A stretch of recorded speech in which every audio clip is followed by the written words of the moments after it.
여러분들 2006년에 3살짜리 여자아이가 중국 길림성에서 생리를 합니다. 3살짜리 아이가 중국이 발칵 뒤집혀졌어요.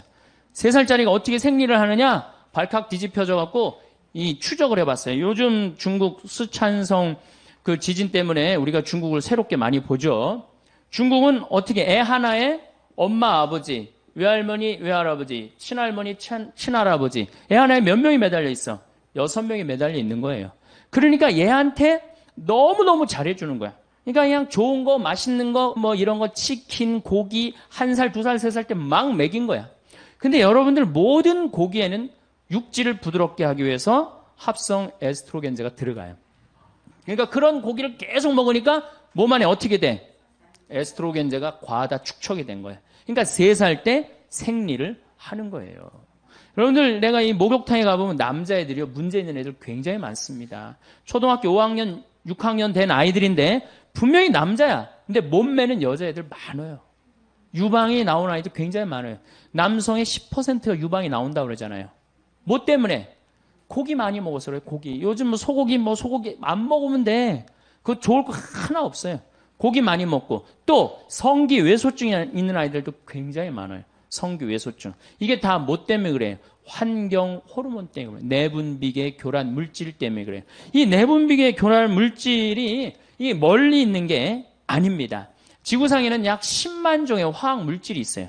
인간이 만들어낸 10만 종의 화학 물질이 있는데 그중에 우리가 지금 생활 안에 쓰는 게 4만 종이야. 4만 종. 그러면 그 화학 물질이 뭐가 있겠어요? 자, 우선 이 강의실 안을 우선 봅시다. 여기 이 지붕 천정에 있는 이 텍스 이거 화학 물질이에요, 화학 물질 아니에요? 화학 물질이죠. 여러분들 샴푸할 때 파마할 때 쓰는 약 화학 물질이에요, 화학 물질 아니에요? 화학 물질이에요. 그 미용실에서 근무하는 분들이 불임률이 다른 사람들보다 2배가 높습니다. 화학 물질 속에서 살기 때문에 그래요. 여러분들 책상 지금 여기 이게 MDF라는 건데 이거 뒤집어 씌우고 이 코팅하고 이거 화학 물질이에요, 화학 물질 아니에요? 화학 물질이죠. 이 바닥에 있는 타일 이거 화학 물질이에요, 화학 물질 아니에요? 화학 물질이에요. 여러분들이 입고 있는 합성 수지 화학 물질이에요, 화학 물질 아니에요? 화학 물질이에요. 그러니까 인간한테 둘러싸여 있는 거 화학 물질 아닌 게 없어요. 특히 이 문에 저 페인트야말로 독성 화학 물질입니다. 그래서 여러분들 뭐 새집 증후군 같은 거 나 그거 걸린 분들 봤는데 굉장히 심각해요. 온갖 그냥 VOC라고 휘발성 유기 화합물 이게 좀 말이 갑자기 어려워지죠. VOC라고 휘발성 유기 화합물이 있는데 쉽게 알 수 있는 게 뭐냐면 여름에 이 휘발유 자동차의 휘발유로 아지랑이 막 올라가는 거 있죠. 굉장히 독한 물질이에요. 그게 발암 물질이거든요. 근데 난 뭐 아르바이트 한다고 애들이 막 인라인 스케이트 타고 그 막 젊은 애들이 막 왔다 갔다 하는 거 굉장히 좀 걱정돼요. 그 화학 물질 덩어리 속에 애가 돌아다니는 거예요. 그런 아이들의 내분비가 교란이 온다는 거예요. 또 여러분들 뭐가 화학 물질이 또 있어요? 여러분들이 쓰는 합성 세제 굉장히 독한 물질입니다. 합성 세제, 주방 세제, 샴푸. 특별히 샴푸 같은 경우는 남자의 정자, 머리도 함몰시키고 꼬리도 녹인다는 거 아니에요.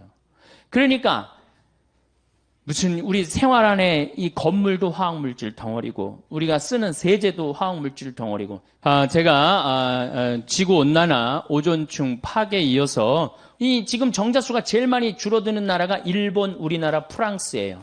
왜? 일회용품을 제일 많이 쓰는 나라가 일본, 우리나라, 프랑스예요.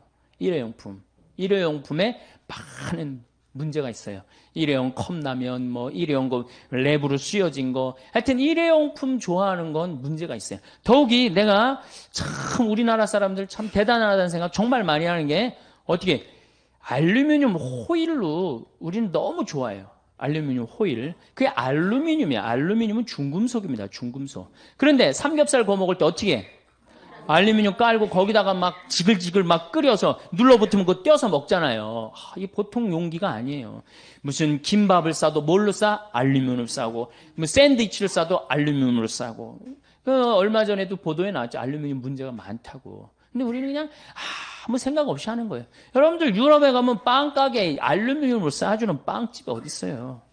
전부 다 종이로 싸주죠. 근데 우리는 이런 것도 알루미늄 탁 말아갖고 무슨 알루미늄 이렇게 하면 무슨 그 무슨 심리가 있어서 그런지 그렇게 알루미늄 많이 써요. 하여튼 중금속에 관계된 물질은 멀리 하면 할수록 좋은 거예요.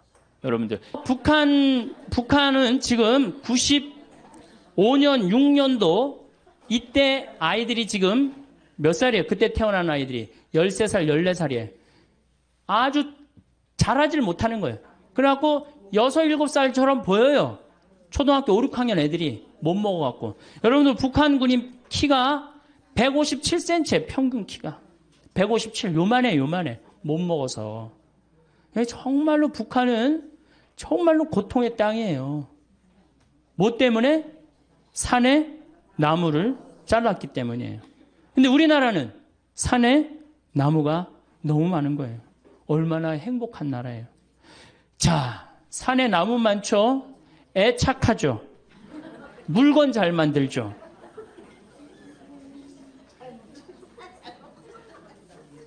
그런데 문제는 우리나라가 식량 자급률이 27%밖에 안 됩니다.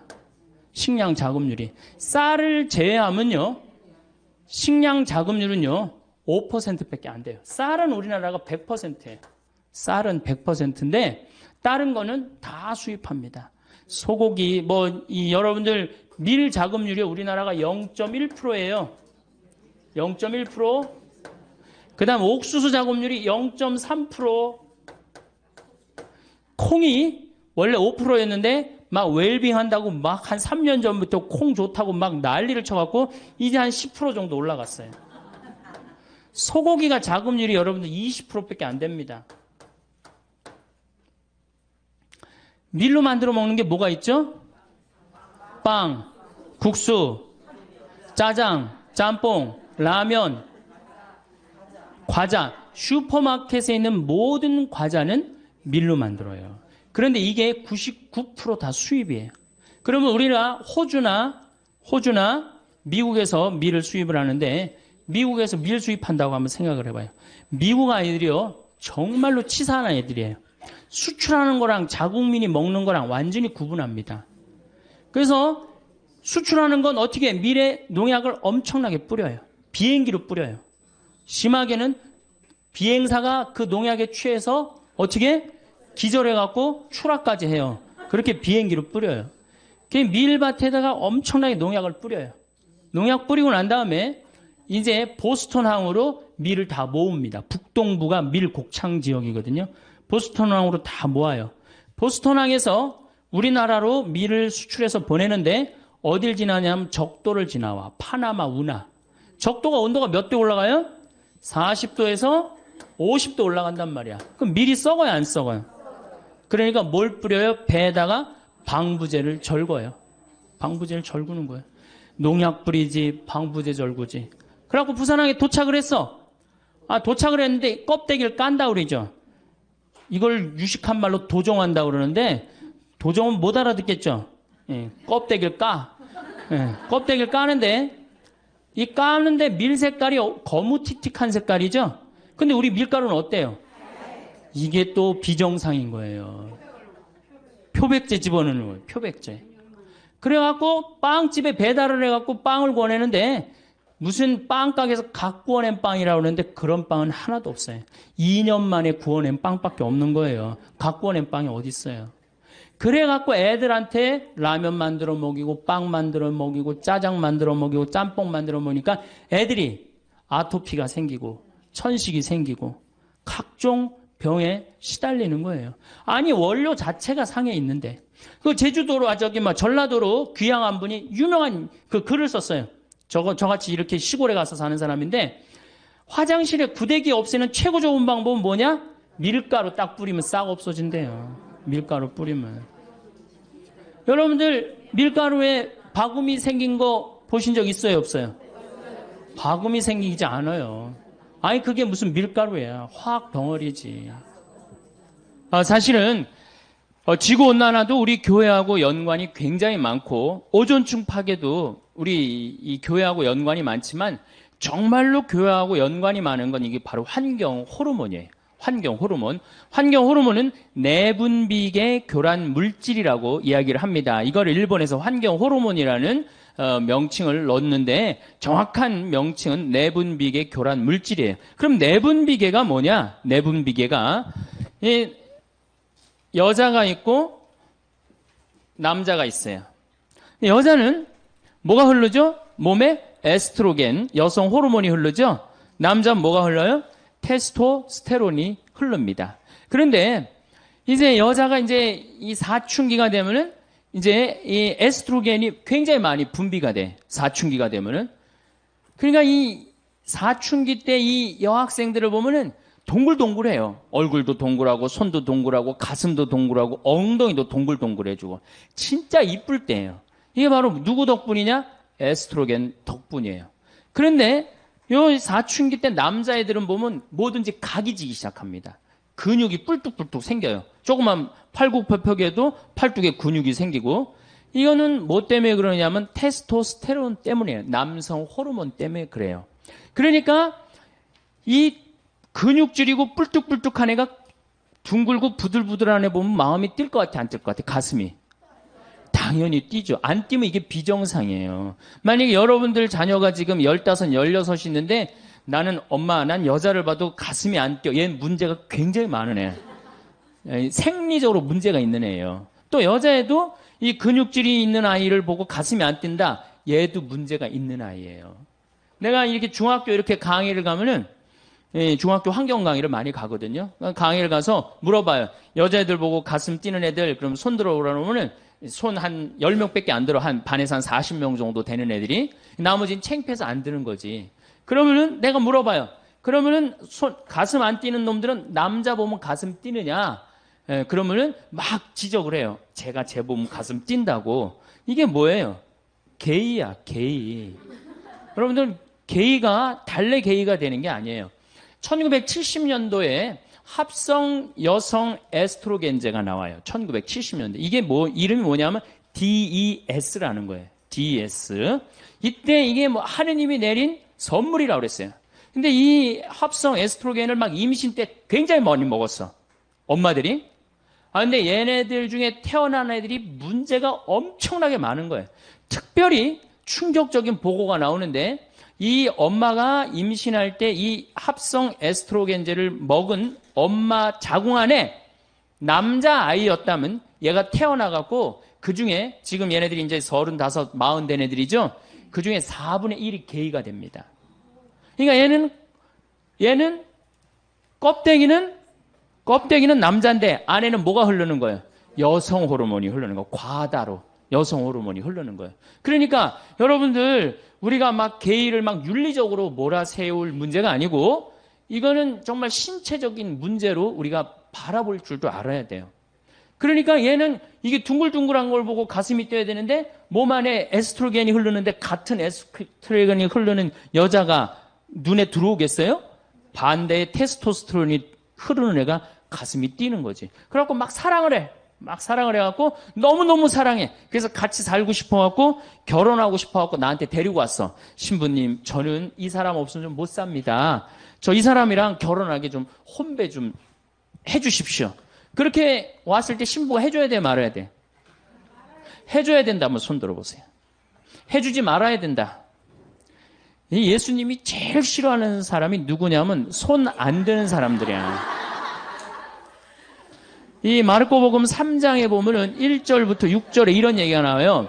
안식일에 손이 오그라든 사람을 펴줘야 되느냐, 펴주지 말아야 되느냐, 이렇게 예수님 물어봐요. 손 들으려고 그래. 근데 아무도 손을 안 들어요. 그러니까 녹이 띈 얼굴로 그들을 째려보시고 난 다음에 안식일에 손을 펴줘요. 이거 굉장히 중요한 거예요. 안식일에 하지 말아야 되는 건데 예수님 분명히 손 들으려고 그러거든. 펴줘야 되느냐, 펴주지 말아야 되느냐. 이 남자애가 몸 안에 에스트로겐이 흐르는 남자애가 몸 안에 테스토스테론이 흐르는 남자애를 너무너무 사랑해서 결혼하고 싶다. 나한테 결혼 주례를 해달라고 나한테 데리고 왔다. 해줘야 되느냐? 해주지 말아야 되느냐? 자, 다시 한번 손 들어보겠습니다. 결혼시켜줘야 된다. 한번 손 들어보세요. 시켜주지 말아야 된다. 네, 좋습니다. 이제 이 문제는 교회 안에 들어오게 돼 있어요. 이 문제는 이게 교회가 바깥에서 밀어낼 문제가 아니에요, 이제는. 여러분들, 미국은 매사세체주가 법으로 이 남자와 남자의 결혼을 정식적으로 인정을 해줍니다. 그래서 모든 권리를 부여해요. 근데 얼마 전에 캘리포니아에서 역시 법으로 보장을 해줍니다. 교회는 어떻게 할 거야? 단죄할 거야? 단죄하지 말아야 될 거야? 단죄하지 말아야 돼요? 단죄해야 돼요? 이게 이제 교회가 겪는 갈등이에요. 환경의 문제가 이제 결국은 이렇게 부닥치는 거예요. 그동안 환경운동을 막 할 때 교회는 뭐라 그랬어? 그건 운동가들이 하는 거다. 운동가들이 하는 거다. 그렇게 한켠으로 밀어냈는데 이제는 운동가들이 하는 문제가 아니야. 교회의 실질적인 문제로 다가옵니다. 실질적인. 특히 DDT, 농약. 이거는 굉장히 독한 화학 물질이에요. 근데 제가 강원도 평창에서 나도 농사를 짓고 한 5,000평 지금 농사를 짓고 사는 사람이지만은 나는 농약을 안 치고 살지만은 농약 안 치고 사는 내가 얼마나 동네에서 욕먹는지 몰라요. 농약을 안 치는 건 농사 짓는 사람들한테 이해가 안 되는 일이에요. 농약을 안 치는 건. 그래갖고 우리 밭이 농약을 안 치니까 우리 밭에 풀이 잔뜩 나갖고 씨가 날라가갖고 자기네 밭 풀 많이 생긴다고 욕을 내가 그 동네 총회 가면 맨날 욕 먹어요. 70, 80대는 할아버지 신부님 그 농사 그렇게 짓는 거 아닙니다. 그 풀도 약도 주고 그래야지 그게 무슨 농사입니까? 그러니까 시골에서는 농약을 안 친다는 걸 꿈을 못 꿔요. 그러니까 여러분들이 먹는 물질의 대부분 먹는 양식은 대부분 뭐가 쳐준다고 생각하면 돼? 농약. 특히 고추 같은 경우는 농약 안 치고는 꿈도 못 꿉니다. 그러니까 이 시골에 풍경이 있어요. 비가 오고 나면 7, 8월에 비가 오고 비님이 오시고 나면은 이제 남편하고 아내하고 경운기를 끌고 나가갖고 남편이 이제 분무기를 하고 아내는 그 경운기에 그 농약 한 거 이렇게 줄 해갖고 풀어줘요. 그럼 남편이 그걸 뿌려요. 그 모든 농촌의 공통적인 모습이에요. 그걸 가지고 우리가 먹는 거예요. 그 농약에 묻어있는 물질도 바로 내분비계 교란 물질이라는 거예요.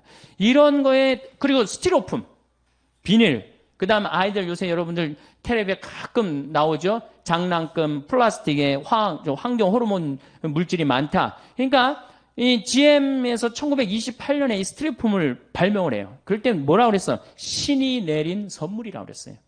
그런데 불과 50년이 지난 지금에는 다이옥신을 유발하는 가장 독성 물질이 되어 있어요. 그러니까 전기 절연체, 이 특별히 뭐 이런 거 전기 이것도 굉장히 독성이 강한 거예요. 이런 거. 그러니까 이런 거에 둘러싸여 있는 인간의 내분비가 교란이 안 일어날 수가 없다는 거예요. 어느 정도로 성전환이 일어나느냐면은 이 독수리들이 이 DDT에 이제 오염된 이런 뭐 조그만 물고기 뭐 이런 것들을 먹다가 이제 성전환이 일어납니다. 그러니까 암컷 위에 수컷이 올라타야 되는데 수컷 위에 암컷이 올라타는 거예요. 성전환 역할이 일어나는 거예요. 미국의 아포프카 호수에는 악어들이 사는데 유명한 거예요. 95%의 악어가 멸종이 돼 버립니다. 조사를 해보니까 성기가 그 수컷 성기가 아예 없어져 버린 거예요. 조그만 거예요. 결합을 할 수가 없는 거예요. 그 원인을 다 찾아보니까 DDT에서 다 농약에서 찾는 거예요. 농약에서. 그래서 이런 거에 오염된 사람들한테 어떤 이제 문제가 오느냐면 남자의 1940년도에 태어난 남자는 정자가 1cc당 몇 마리가 있느냐면 1억 4천만 마리가 나와요. 1cc당 엄청나게 나오죠. 남자가 한 번 사정을 하면 한 5억 마리 정도 나와요. 그중에 1cc당 1억 4천만 마리. 굉장히 많은 거죠. 그중에 하나만 딱 난자하고 결합하면은 생명이 되는 거잖아요. 근데 1970년도에 태어난 아이들, 지금 30대 아이들은 1cc당 7,200만 마리로 줄어듭니다. 7천, 반으로 딱 줄어들어요. 근데 1980년도에 태어난 아이들은 1cc당 3,200만 마리로 줄어들어요. 3천만 마리 이하부터는 무정자증이에요. 무정자증. 무정자증 많이 들어보셨죠? 내가 혼배 이렇게 해주고 본당 신부로 있을 때 혼배 해주고 제일 관심 있는 게 뭐야? 애가 있느냐 없느냐예요. 내가 환경 운동하는 신부니까. 그래서 애 없는 집은 내가 계속 물어봐요. 언제 임신할 거냐? 왜 애는 안 생기느냐? 근데 내가 정말로 세례를 주고 아주 열심한 남자인데 결혼을 했는데 등치는 뭐 산만한데 애가 없는 거 2년 동안. 그래서 내가 불렀어요. 너 왜 애가 없느냐? 이 남자애가 쭈삣쭈삣하더라고요. 혹시 너 무정자증 아니냐 그랬더니 병원 가니까 그렇다는 거예요. 몸은 건장한데 이 내분비 교란 체계가 망가진 거예요. 그럼 지금 중고등학교들은 몇 마리냐? 2,700만 마리로 줄어들었어요. 그러니까 지금 중고등학교들은 굉장히 위험한 무정자증이라는 거예요. 굉장히 위험한. 근데 이게 테오 콜본이라는 유명한 미국의 동물학자가 있어요. 할머니야. 박사학위를 56살 때 땁니다. 이 할머니가. 지금 굉장히 나이를 많이 먹었죠. 95년도에 무슨 책을 썼느냐면 Our Stolen Future라는 책을 써요. 우리의 도둑 맞은 미래. 우리 미래는 이미 도둑 맞았다는 거예요. 왜? 이 대물림 독극이라고 그래요. 대물림 독극. 엄마가 많이 오염됐으면 자식한테는 더 심한 상태로 오염이 되는 거. 그리고 그 다음 자식한테는 더 심하게 오염이 되는 거예요. 그래서 이 내분비기 교란 물질, 환경 호르몬을 대물림 독극이라고 합니다.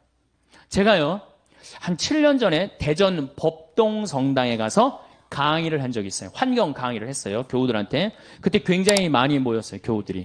환경 강의를 이제 끝나고 사제관에 앉아서 차를 한 잔 마시는데 머리가 하얀 할아버지가 저를 찾아왔어요. 신부님, 강의 참 많이 들었습니다. 잘 들었습니다. 어떻게 젊은 신부님이 그런 강의를 할 줄은 꿈에도 몰랐다는 거예요. 그런데 사실은 제가 대전 보건대학 대학 원장입니다. 내가 뻔데기 앞에서 주름을 잡았던 거죠.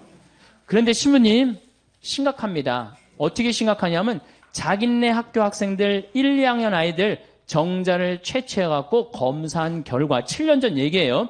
7천만 마리 넘는 애들이 한 명도 없다는 거예요. 현장에 있는 저로서는 이게 보통 심각한 문제가 아닙니다. 이러다 가면은 정말로 이게 대가 끊깁니다. 그러니까 우리들이 말하는 것보다 신부님이 말하는 게 훨씬 권위가 있으니까 내가 이건 정말로 신부님한테 간곡히 부탁을 합니다. 신부님 어디 강의 가실 때마다 제 얘기를 꼭 해주십시오. 그래갖고 제가 지금도 어딜 다니면 그 대전보건대학 원장님 얘기를 꼭 합니다. 여러분들 자녀들은 이미 망가져 있는 거예요. 그러니까 여러분들이 고해성사 볼 때 난 자식을 미워했습니다. 공부 못해갖고 미워했습니다. 이건 죄도 아니에요. 난 합성세제로 내 속옷을 빨아갖고 지금 대를 끊고 있습니다. 그게 내가 이렇게 그 본당 신부할 때 가정방문, 특히 냉담자만 방문한 적이 있어요. 쉬는 교우들만. 근데 젊은 교우들의 냉담의 원인 대부분은 불임 때문이에요. 난 깜짝 놀랐어요. 왜 불임 때문이야? 아니 하느님이 생명을 점지해 준다고 그래갖고 성당 나가서 열심히 빌었는데 생겨요 안 생겨요? 안 생겨요. 그러니까 자꾸 실망하니까 성당에 안 나가는 거예요. 자신감도 없고. 그러니까 불임 부부 이렇게 남편들을 보면 왠지 자신감이 없어 보이는 거예요. 그러니까 이게 이제 불임의 문제가 어떤 개인의 문제가 아니라 우리 사회의 문제가 돼버린 거예요. 사회의 문제가 돼버리고 교회의 문제가 돼버린 거예요. 여러분들 지금 불임률을 약 200만 명으로 보고 있어요. 200만 명으로. 심하게는 20%까지 보고 있어요. MBC인가 어디에서 한번 그걸 하는데 20%. 스스로 정관 수술을 했든 안 했든 모든 불임자를 20%로 보고 있어요. 그러니까 이게 불임률이 그러니까 이제 그 책이 95년도에 나왔는데 30년 후에는 50%가 불임률이 될 거라는 거예요. 그러니까 2025년에는 50%가 불임률이 되고 50년 후에는 다 불임률이 될지도 모른다는 그런 무서운 주장을 하더라고요. 그러니까 지금 우리는 이 지구가 온난화라든가 오존층 파괴, 해수면 상승 이런 문제보다도 더 실질적인 문제는 뭐야? 환경 호르몬이에요. 그래서 환경 호르몬이 지구 3대 환경 문제입니다. 여러분들 그 수없이 사이클론 이런 얘기 굉장히 많이 듣죠? 근데 모든 학자들이 가장 심각한 3대 환경 문제는 지구온난화, 오존층 파괴, 환경 호르몬이야. 우리 환경 호르몬은 이게 우리 교회하고 직접 연관이 있는 겁니다. 이제 이렇게 자꾸 불임자가 생기니까 이제 어떤 문제가 생기느냐 하면은 난자를 매매합니다. 우리나라 여대생들이 난자를 팔아요, 일본에. 내가 만드는 하늘샘 비누, 그거 많이 쓰라는 거야. 그래서 비누를 만든 거야. 거기에 계면 활성제가 들어있지 않기 때문에. 그래서 쓰라는 거예요. 그냥 괜히 비누 팔아먹기 위해서 그러는 게 아니고, 우리 생활에, 제가 암 걸린 사람들이 우리 환경센터에 연락을 많이 합니다. 그 비누 쓰는. 왜? 의사 선생님 화학 물질이 들어가 있는 펜틸페놀, 비스케놀, 이 노닐페놀이 안 들어간 합성 세제를 쓰라는 거예요. 그러니까 자연적인 방법, 기름으로 만드는 거. 콩기름으로 만드는 거, 돼지기름으로 만드는 거, 그걸로 써야 되거든요. 합성으로 된 건 쓰면 안 되거든요. 어쨌든 이 난자 매매를 하는 거예요. 한 난자 하나에 얼마? 400만 원에서 500만 원 파는 거예요. 그러니까 난자 4개만 팔면은 어때요? 한 2천만 원 생기면 학비도 생기고 생활비도 생기고 그렇잖아요. 그럼 난자 뭐 여러분들 어때요? 난자 몇 개 맨날 없어지는 거 그거 팔아갖고 누이 좋고 매부 좋고 다 좋은 거 아니에요? 그래갖고 파는 거야. 근데 여기는 엄청난 함정이 들어있어요. 이건 생명이야, 생명. 생명이기 때문에 자기 필요에 의해서 팔았다. 좋아. 근데 결혼을 했어. 결혼을 했는데 내가 애를 놓고 보니까 이게 기가 막힌 거야. 너무너무 사랑스러운 거야. 막 너무 이뻐갖고 발가락도 깨물어 보고 그냥 손가락도 빨아보고 너무너무 사랑스러운데 내가 5년 전에 판 그 난자의 그 주인공은 어느 하늘 아래서 살까? 이 생각하면 그때부터 미치기 시작하는 거예요. 그때부터. 걔는 또 실질적으로 자기 엄마가 육체적인 엄마가 누군지도 모르고 자라는 불행이 생기잖아요. 이게 난자 하나를 500만 원, 600만 원에 파는 문제가 아니에요. 생명을 사고 파는 노예제도보다 더한 시대로 지금 떨어지려고 그러는 거예요. 노예제도보다. 그걸 지금 가꾸어 나가려고 그러는 사람들이 누구예요? 서울대학 생명공학 교수팀이 그 짓을 한 거예요. 저는 그 짓이라고 말을 합니다. 왜냐하면 제가 그 황우석 교수 그 사태가 일어나기 전에 수원교구 주부에다 내가 뭐라고 썼느냐면 판도라 상자와 황우석 교수라는 걸 썼어요. 지금 열면 안 된다. 저건 굉장히 위험한 거다. 그리고 제가 이 주교회의 환경위원회 일을 할 때에도 우리 주교님들이 황우석 교수 사태 일어나기 6개월 전에 성명서를 하나 발표를 합니다. 지금 우리나라에서 자행되고 있는 생명공학, 그러니까 이 체세포 복제, 이거는 윤리적인 검증이 있고 난 다음에 해야 된다. 그럴 때 네티즌의 96%가 뭐라고 그랬느냐? 늙은 주교들 천주교나 잘 관리하라고 그러고 생맹 공격을 했어요. 근데 우리나라 사람들이 다 눈이 멀었어. 왜? 이 황우석 교수가 우리나라를 먹여 살린다고 청와대고 그냥 노무현이고 그냥 다 그러지 않았어요, 여러분들? 특히 언론도 특별히 더 그랬죠. 막 황우석이 신이 돼버렸어. 살아있는데 교과서까지 실리고 막 난리도 아니고 제 눈에는 생쇼를 하더라고요. 다른 나라는요, 그게 얼마나 조심스럽게 접근을 하고 있는데요. 굉장히 위험한 거거든요. 생명의 문제이기 때문에 우리 인간 질서가 무너질 수 있는 거거든요. 생명의 문제이기 때문에. 그래갖고 이제 이 체세포 복제를 이제 한번 해갖고 이제 무슨 골수도 만들어내고 뭐도 만들어내고 뭐도 만들어내면 누워있는 사람 일어난다고 나도 황우석 교수 그 강의 테이프 들었는데 아주 살살살살 높게 강의를 해요. 그러니까 이 착한 여자들이 착한 건지 멍청한 건지 잘 모르겠지만은 이 착한 여자들이 내 난자 이거 기증해갖고 정말로 불체 환자로 고칠 수 있다면 내가 이거 기증하리라. 그리고 기증한 게 2,000개가 넘어, 2,000개가. 세계에서도 그런 유례가 없어요. 2,000개를. 그것도 돈도 안 받고. 근데 여러분들 난자 크기가 얼마네요? 0.14mm야. 참. 0.14mm면은 테레비에 막 난자할 때 얼마만큼 나와요? 테레비에. 막 테레비 화면 꽉 차게 나오죠? 그래갖고 무슨 뭐 결함만 한 줄 아는 사람도 굉장히 많더라고, 난자. 0.14mm면요. 요만큼도 안 되는 거예요. 저만큼도 안 되는 걸 적출을 할 때 어떻게 하겠어? 주사기로 빼내거든요. 자궁 안에 넣어서. 그럼 한 번 딱 빼낼 수 있는 기술 가지고 있는 사람이 얼마나 있을 것 같아요? 없습니다. 자궁 안이 해지는 거예요. 해지는 거. 그런데 그런 그 여성들이 이제 자기 그 얘기를 쭉 황우석 교수 이제 그게 이제 다 거짓말이다 이런 게 하고 난 다음에 여성들이 얘기를 했는데 한 번도 그런 설명을 들은 적이 없다는 거예요.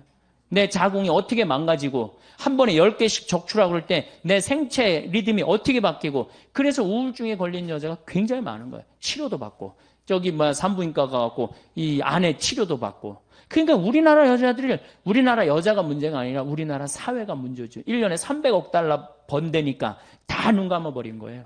주교님들이 그래도 바른 소리 한 번 했는데 늙은 주교들은 천주교나 잘 다스리라고 네티즌이 한다고 다 옳은 건 아니거든요. 우리 교회가 지금 해야 될 일이 분명합니다. 지금 생명의 질서를 유지하는 거, 이거는 우리가 꼭 해야 되는 거예요. 그래서 그 여인 중에 하나가 신문에 기고를 했어요. 도대체 내 그 많은 난자를 어디다 어떻게 쓴 거냐? 막상 그 난자들이 전부 사라졌다고 생각하니까 이제야 생명의 귀중함을 알 것 같다. 그리고 다 발견이 되고 난 다음부터 그 다음 뭐라 그래? 이제 생명윤리를 다시 합시다. 정말로 창피한 일이죠. 정말로 창피한 거예요. 이건 대통령부터 저 언론 무슨 교수들 국민들 다 창피한 일을 우리가 한 거예요. 생명의 질서를 우리가 역행하는 거. 뭐하고 팔아먹겠다는 거야? 돈하고 팔아먹겠다는 거예요. 그러니까 이 생명의 질서가 잘 유지되도록 이제 교회는 역할을 해야 되는 겁니다. 그래서 교회가 환경운동이라는, 저는 운동이라는 단어 싫어해요. 이거는 제가 이제 다음 시간에 얘기하겠지만은, 이제는 여러분들 지금까지는 데모크러시 시대야. 데모크러시.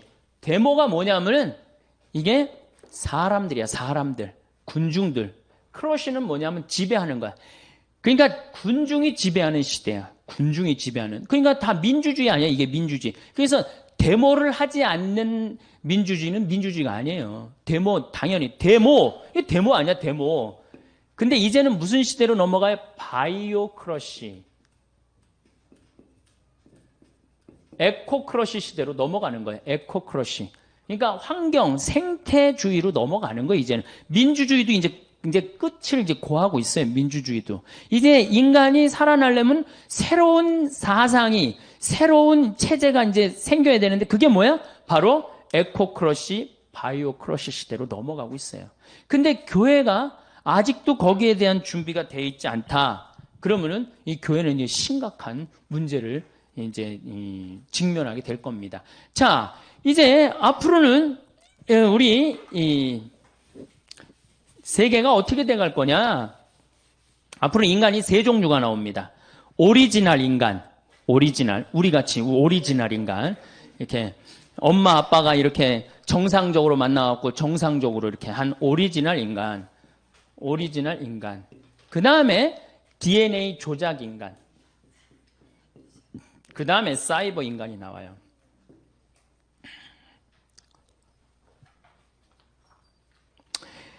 자, 우선 오리지널 인간에 대한 얘기를 좀 할게요. 이 오리지널 인간들은 앞으로 살아가기가 굉장히 힘들어요. 왜 살아가기 힘드냐면은 공기 오염됐죠? 먹을거리 오염됐죠? 그럼 점점 경쟁력 떨어지는 거예요. 거기다가 내분비 교란이 일어나갖고 정자수 줄어들죠? 여자는 자궁 호르몬 지수라는 게 있어요. 그게 지수가 자꾸 높으면은 착상이 안 되는 거예요. 자궁이 망가져갖고. 그러니까 호르몬 지수 나빠지면. 그러니까 지금 우리 같은 오리지널 인간은 이제 앞으로 이 지구에서 살아가기가 굉장히 힘들어요. 그 다음에 이제 어떤 인간이 나타나냐? DNA 조작 인간이 나타나요. 자, 얼마 전에 영국에서 기가 막힌 법안을 하나 통과시킵니다. 어떤 법안을? 이종 교배를 통과를 시켜요. 사람하고 소하고 섞는 거를 통과를 시키죠. 그렇죠? 그래갖고 지금은 이제 뭐 문제가 많으니까 사람하고 사람 사이에 생명을 죽인다 살린다 그러니까 여러분들 복제양 돌리가 뭐예요? 엄마 젖살 밑에서 세포를 떼내갖고 탄생한 게 복제양 돌리예요. 물론 죽었죠, 이제. 6년인가 살다 죽었어요, 복제양 돌리가. 그게 97년도인가 98년도에 나왔죠. 그때 세상이 깜짝 놀랐죠. 복제를 할 수 있다는 거. 이게 무시무시한 거죠. 복제를 할 수 있다는 거. 그 다음부터 복제하기 시작했는데 소를 복제하고 뭐 고양이를 복제하고 개를 복제하고 그 다음에 남아있는 게 뭐예요? 인간이에요, 인간. 그거 복제하겠다고 2002년도인가 이브라고 뭐 클로네이드사라고 그 클로네이드라는 단어가 복제한다는 뜻이에요. 클로네이드사에서 했다고 그랬잖아. 확실히 했는지 안 했는지 모르지만 그게 돈이 되니까 거기 200만 명이 지금 접속해 있다는 거 아니에요. 나도 복제 좀 내 죽은 애 좀 살려달라고. 죽었는데 그 살 좀 떼어내갖고 난자 하나만 빌려오고 그 안에다가 안에 핵을 제거하고 그 안에다가 체세포 넣으면 핵 분열해갖고 사람으로 된다는 거 아니에요. 그러니까 내가 복제를 하고 싶어. 내 살점을 떼내갖고 지금 내 아이를 하나 복제를 했어. 난자를 하나 빌려갖고. 그럼 나하고 DNA 구조가 똑같은 쌍둥이가 40년 후에 태어나는 거예요. 그러니까 영생이라는 단어가 나옵니다. 영생이라는 단어가 나오는 거예요. 왜? 똑같이 뭐 심지어는 그 클로네이드사에 그 뭐 연결된 라헬인가 누구는 뭐라 그래? 머리에 모든 기억력을 다운받을 수 있대잖아요. 컴퓨터에. 다운을 받아서 어떻게 하겠다는 거야? 복제한 그 인간에게 다운을 시켜준다는 거야. 그러면 내 모든 기억력을 가지고 사니까 영생을 한다는 요즘 그 사람들의 논리예요. 무슨 하늘나라 영생 이거하고 정말 완전히 멀어지는 거예요. 그러니까 지금 이 시대의 격변을 우리가 읽어야 돼요. 이 시대의 격변을 읽지 않으면은 점점 사람들은 교회를 떠나요. 언제까지나 남자와 남자의 결혼은 안 된다. 여자와 여자의 결혼은 안 된다. 이미 다 하고 있는데 언제까지나 우리가 그렇게 단죄만 할 수는 없어요. 여러분들 이 휴머니즘이 나올 때 우리 뭐라 그랬어? 너희들 그렇게 이렇게 인간적이고 사악하다, 불태워 죽이고 결국은 다 떠난 겁니다. 교회가 이 시대를 이끌고 나가려면 어떻게 해야 돼? 그 앞에 나가야 돼요. 그 앞에 나가고 그 상황을 끌고 나가야 돼. 그래서 그런 위험 요소를 다 제거하고 나가는 게 빛과 소금의 역할인 거예요. 이 DNA 조작 인간이 굉장히 능력이 특출하네. 눈도 4.0으로 만들 수 있다는 거예요. 다리도 이 말다리 같이 그냥 근육이 불뚝불뚝한 다리도 할 수 있고, 점핑도 뭐 한 5m, 6m씩 할 수 있고. 그러니까 이제 이게 혼용될 때는 오리지널 인간은 DNA 인간한테 지배를 받을 수 있다는 거예요. 지배를 받을. 그 영화가 뭐야, 여러분들? 이제 사이버 인간하고 오리지널 인간하고 싸우는 영화가 뭐야? 유명한 영화 있잖아요. 아니, 터미네이터 말고. 에? 그렇지. 역시 수녀님이. 매트릭스라는 영화가 뭐예요? 사이버 인간하고 오리지널 인간들은 다 지하에 들어가갖고 사이버 인간들이 이 오리지널 인간을 죽이려고 그러는데 그 하나가 나타나갖고 합의를 보잖아요. 당분간 놔두자고. 맨 끝이 그렇게 끝나는 거 아니에요. 세상은 그렇게 가고 있는데 여기서 게이의 결혼은 안 됩니다. 이러고 앉아 있으면은 누가 말을 듣느냔 말이에요. 말 들을 사람 아무도 없다는 거예요. 자, 그 다음에 이제 사이버 인간. 요것도 머리가 아주 지끈지끈. 아주 요새 신부하기 힘들어요. 이 사이버 인간, 여러분들 2000년도에 어떤 로봇가 나온다고 그랬느냐? 2000년도에 청소하는 로봇가 나온다고 그랬어요. 2010년도에 환자 돌보는 로봇가 나온다고 그랬어요. 2020년에 가갖고 이게 노인들 이렇게 대화해주는 로봇 나온다고 그랬어요. 2030년에 원숭이 수준의 로봇가 나온다고 그랬어요. 2040년에 인간 수준하고 비슷한 로봇가 나온다고 그랬어요. 2050년에 인간을 뛰어넘는 로봇가 나온다고 그랬어요. 근데 지금 2008년인데 어디까지 나왔어? 원숭이까지 나왔어요. 원숭이 수준의 로봇까지 나왔어요. 그 대표적인 로봇가 아시모. 소니사의 아시모 아시죠? 키 요만한 애가 얼마 전에는 자선 음악회 G도 나와서 했어요. G도. 걔 월급도 받아요. 월급도. 뭐 상징적이겠지만은 로봇의 여러분들 지금 우리가 로봇가 시키는 대로 지금 많이 하고 살아요. 신호등 빨간불 서라 그럼 우린 딱 쓰는 거예요. 파란불 가라 그럼 가고. 에? 우리가 지금 로봇에 의해서 우리 자신도 모르게 굉장히 많이 움직이고 있어요. 우리 자신도 모르게. 근데 이 사이버 로봇 2030년에는 어떤 로봇가 나오느냐? 이제 캄보디아에 가갖고 굳이 여자 안 데리고 와도 돼요. 부인을 만들 수 있다는 거예요. 부인을. 부인 로봇. 잠자리도 같이 해줄 수 있는 로봇 정도 수준이 나온다는 거예요. 이거 어떻게 할 거야? 그런데도 천주교가 계속 그럴 거야? 계속?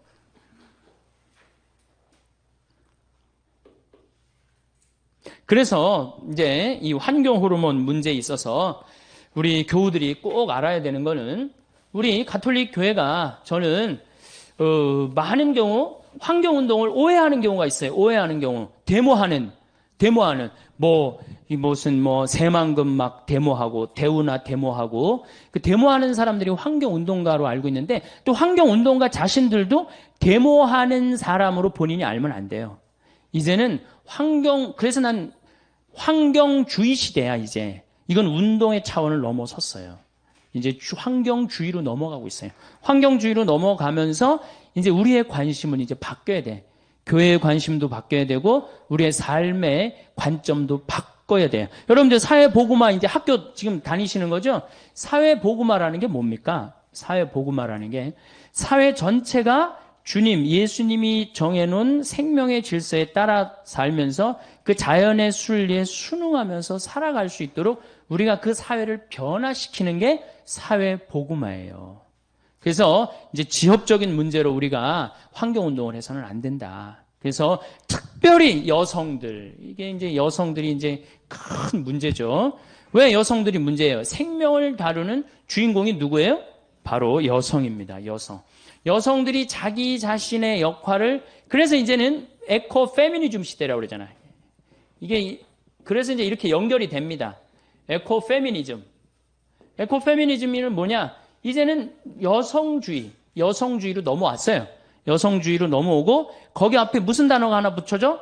에코자가 붙어져. 에코. 생태 여성주의. 이제 여자가 에코 크러쉬 시대의 주인공이 돼야 된다는 거야. 생태주의 시대. 그래서 95년 세계 북경 여성 대회에서 95년 세계 북경 여성 대회에서 주님의 기도를 어떻게 외웠어요? 하늘에 계신 우리 아버지, 아버지의 이름이 거룩히 빛나시며, 그렇게 안 합니다. 하늘에 계신 우리 어머니, 어머니의 이름이 거룩히 빛나시며 어머니의 나라가 오시며 어머니의 뜻이 하늘에서와 같이 땅에서도 이루어지소서. 왜? 여러분들, 남자가 지배하는 세상에서는 하느님이 남성으로 불릴 수 있죠? 근데 하느님이 누가 남성이래? 하느님이 남성이에요? 하느님이 성이 있어요, 없어요? 하느님이 무슨 성이 없어요? 우리 인간 편에서 하느님을 아버지라고 부르는 거지 실질적으로는 하느님은 성이 없으신 분이에요. 근데 남자들이 세상을 지배했으니까 하느님을 남자 입장에서 생각하고 표현해서 뭐라 그래? 하늘에 계신 우리 아버지라고 그랬다는 거예요. 그런데 실질적으로 하느님은 아버지의 성보다는 어머니의 성이 훨씬 가깝다는 거예요. 생명을 창조해내고 만물을 길러내고, 이거 다 남자가 애 놓는데 해는 일 뭐 있어요? 씨 뿌리는 일밖에 더 해요? 그리고 모든 그건 다 누가 해요? 여성이 다 합니다. 그만큼 여성은 생명에 있어서 풍요롭다는 거예요. 그러니까 하늘에 계신 우리 어머니, 이제 여성이 이제 세상을 지배해야 된다는 거예요. 그래야지 이제 제대로 돌아간다는 거예요. 그래야지 제대로 돌아가야 된다는 거예요. 자, 보십시오. 이제, 자, 여성이 세상을 지배해야 되는데, 그래서 이제 여성이 굉장히 앞으로 나가는데, 천주교는 여성이 앞으로 나갑니까? 안 나갑니까? 나가고 싶어도 나갈 길이 없잖아. 모든 결정권을 누가 갖고 있어요? 주교님들이 갖고 있잖아요. 주교님들. 주교님이 남자예요, 여자예요? 뭐 감정 있어요? 남자라는 말에 이렇게 굉장히 감정이 실려요. 또 신부들이 전부 남자예요, 여자예요? 남자죠. 이게 우리 교회 이제 이 핸디캡이에요. 제가 서울시에 양성평등 교육을 나갑니다. 양성평등. 왜냐하면 여러분들 이 개발도상국에서 선진국으로 올라갈 때 여성의 사회 참여율이 10%가 증가를 합니다. 근데 우리나라는 지금 1.7%밖에 여성이 사회에 안 나갑니다. 1.7%. 우리나라 여자 사회 관심이 없어요. 뒤집어지든 엎어지든.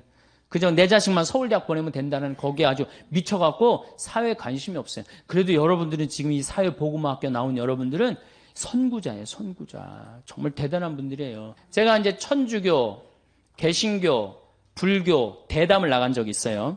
원음방송에서. 근데 개신교에서는 누가 나왔냐면은 목사님, 여성 목사님이 나왔어요. 그 다음에 불교에서는 그 쓰레기 봉투 제로 운동하는 스님이 나왔고, 그 다음에 그 원음에서는 그 여성 원무님이 나오고, 그 다음에 이제 천주교에서는 제가 나가서 대담을 하는데 밀려요. 왜? 내가 무슨 나도 농산물이라든가 이걸 잘 알지만은 여성 두 분한테 말이 안 되더라고요. 지금 가장 많은 주제가 뭐야? 먹을거리 아니에요. 근데 우리 지금 천주교에서 전부 다 남자들이 거기에 남자 신부님들, 우리 주교님들이 그 쇠고기에 대해서 여성들만큼 그렇게 막 뭐라 할까요? 아주 뼈저리게 막 그런 위기의식을 느낄까요? 우리는 그런다고 소고기 안 먹으면 개고기 먹으면 되지 뭐. 우리는 그 정도로 넘어간단 말이에요. 그 정도로. 그러니까 이 접근 방법이 굉장히 많이 틀린 거예요. 그래서 여성들이 한국 천주교뿐만 아니라 세계 교회에서 여성들이 깨어나지 않으면 천주교는 계속 추락하게 돼 있어요. 계속. 벌써 명예 자리를 하나 넘겨줬죠? 이슬람교가 우리보다 인구가 많아졌어요. 믿는 종교가. 이슬람도 독특한 종교지만은 어쨌든 가톨릭이 자꾸 떨어져요. 떨어지는 이유가 한쪽 날개로 날아가기 때문이에요. 남자 날개로만 날아가기 때문이에요. 남자 날개로. 그래서 이제 양쪽 날개로 날아가는 시대가 온 거예요. 시대는 그렇게 변하고 있어요. 시대는 환경의 시대로 넘어가고 있어. 환경의 시대. 그래서 이제는 교황님이 뭐라고 그러셨어요? 이제는 모든 이 지구에 사는 한 사람 한 사람이 환경을 걱정하고 환경을 개선하기 위해서 노력해야 된다. 교황님도 이제 간파를 하신 거예요. 올해 이 신년적인 천주의 성모 마친 마리아 평화의 날 교황님 담화문 보세요. 가족, 환경, 지구 공동체 이거에 대한 문제를 언급을 하세요. 지금 성당 지을 때가 아니야 지금. 성당 짓고 성당에 몇 억씩 집어넣을 때가 아니에요. 이제는 여러분들 건물에서 이제는 이게 눈에 안 보이는 문화 공간으로 지금 넘어가고 있어요. 사이버 공간으로 넘어가고 있어요. 그러니까 이런 공간에 우리 천주교가 이제는 바뀌어야 되는데 거기에 가장 자극적인 게 뭐냐? 바로 환경 호르몬 문제라는 거예요. 내분비계 교란 물질. 이 내분비계 교란 물질에서 자, 이 사이버 인간이 이제 다 단종이 됐어. 오리지널 인간이 단종이 됐어. 오리지널 인간이 단종이 됐다 한들 하느님이 안 계십니까? 여러분들 45억 년 전에 지구가 탄생했을 때 하느님 계셨어요? 안 계셨어요? 계셨죠? 그때 우리 인간이 있었어요? 없었어요? 우리는 아무것도 아니에요. 공룡이 막 활개칠 때 우리 인간이 있었어요? 없었어요? 우리 지금 없어진다 하더라도 DNA 조작 인간이 인간의 뒤를 잇는다. 어떨 것 같아요? 우리 인간은 억울할 수 있지만은 이걸 진화라고 표현합니다. 인간의 의지에서 DNA 조작 인간이 진화하는 거예요. 그리고 사이버 인간이 딱 나타났어. 사이버 인간이 나타나갖고 내가 이제 한 70이 됐는데 신부님 저 세례 좀 주십시오. 너는 로봇이기 때문에 세례 안 돼. 라고 얘기할 수 있을까요? 못합니다. 난 로봇이기 때문에 너는 세례 못 줘. 그럼 사이버 인간들끼리 모여갖고 야 우리 세례 안 주는 데더라. 우리끼리 모여서 신부 하나 만들자. 그래갖고 그 로봇 중에 하나 서품 주문은 그걸로 끝나는 거 아니야. 끝나는 거 아니에요? 내가 너무 앞서 나가나 지금? 오늘? 너무 앞서 나가요? 근데 이미 그런 상태로 접어들고 있어요. 교회는 지금 아직도 뜨리덴틴 공의에 1520년도에 한 뜨리덴틴 공의에 머물러 있으면 안 됩니다. 그리고 역사적으로 교회가 제가 다음 시간에 얘기하겠지만은 교회가 항상 끌고 나갔지 끌려다니면서부터는 교회를 떠났어요. 끌려다니면서부터는. 우리가 끌고 나가야 돼. 그러니까 환경 문제. 저는 이제 요것만 하고 이제 오늘 이제 요 시간은 잠깐 제가 마칠 건데 여러분들 1980년대 제일 믿고 싶은 종교 천주교였어요. 근데 지금은 3등으로 떨어졌어요. 제일 믿고 싶은 종교 어디로 바뀌었어요? 불교로 바뀌었어요. 왜? 80년대부터 불교는 내가 그때부터 불교에 굉장히 관심이 많았는데 그때부터 환경 문제를 불교 조계종 거기에 아예 담당하는 스님이 계셨어요. 그리고 아주 정책적으로 조계종 거기 안에서 이 책도 정책적으로 출간을 다 했어요. 그러니까 제대로 잡은 거지. 시대의 흐름을 제대로 잡으니까 사람들이 어디로 나가요? 불교로 가는 거예요. 천주교는 다 지금 건물 짓다가 망할 거예요. 천주교 성당 짓다 망할 거예요. 지금 대형 건물로 가면 망하게 돼 있어요. 대형 건물로. 근데 이제 우리 천주교가 이제 대형 건물로 가다가 요즘 줄어드니까 누가 대형 건물로 가? 개신교가 대형 건물로 가고 있어. 내 눈엔 보여요. 이제 천주교가 좀 쪼그라졌는데 이제 개신교가 완전히 망가지게 생겼구나. 그런 생각이 들어요. 사실은 예수님이 46년 동안 지은 성전을 3일 만에 짓겠다고 그래. 허물라고 그러고. 그게 무슨 살아있는 건물이에요. 몇십억 되는 건물이에요. 살아있는 사람이에요. 사람이 성전이거든. 그러니까 우리 여기 사회복음화 학교 학생들은 이제 내가 바로 성전이다. 세상에 나가갖고 우리가 세상의 빛과 소금이 돼야 되겠다. 그런 생각을 하시고 다음 시간은 그럼 교회가 왜 환경운동을 해야 되느냐? 그 얘기를 하도록 하겠습니다. 감사합니다.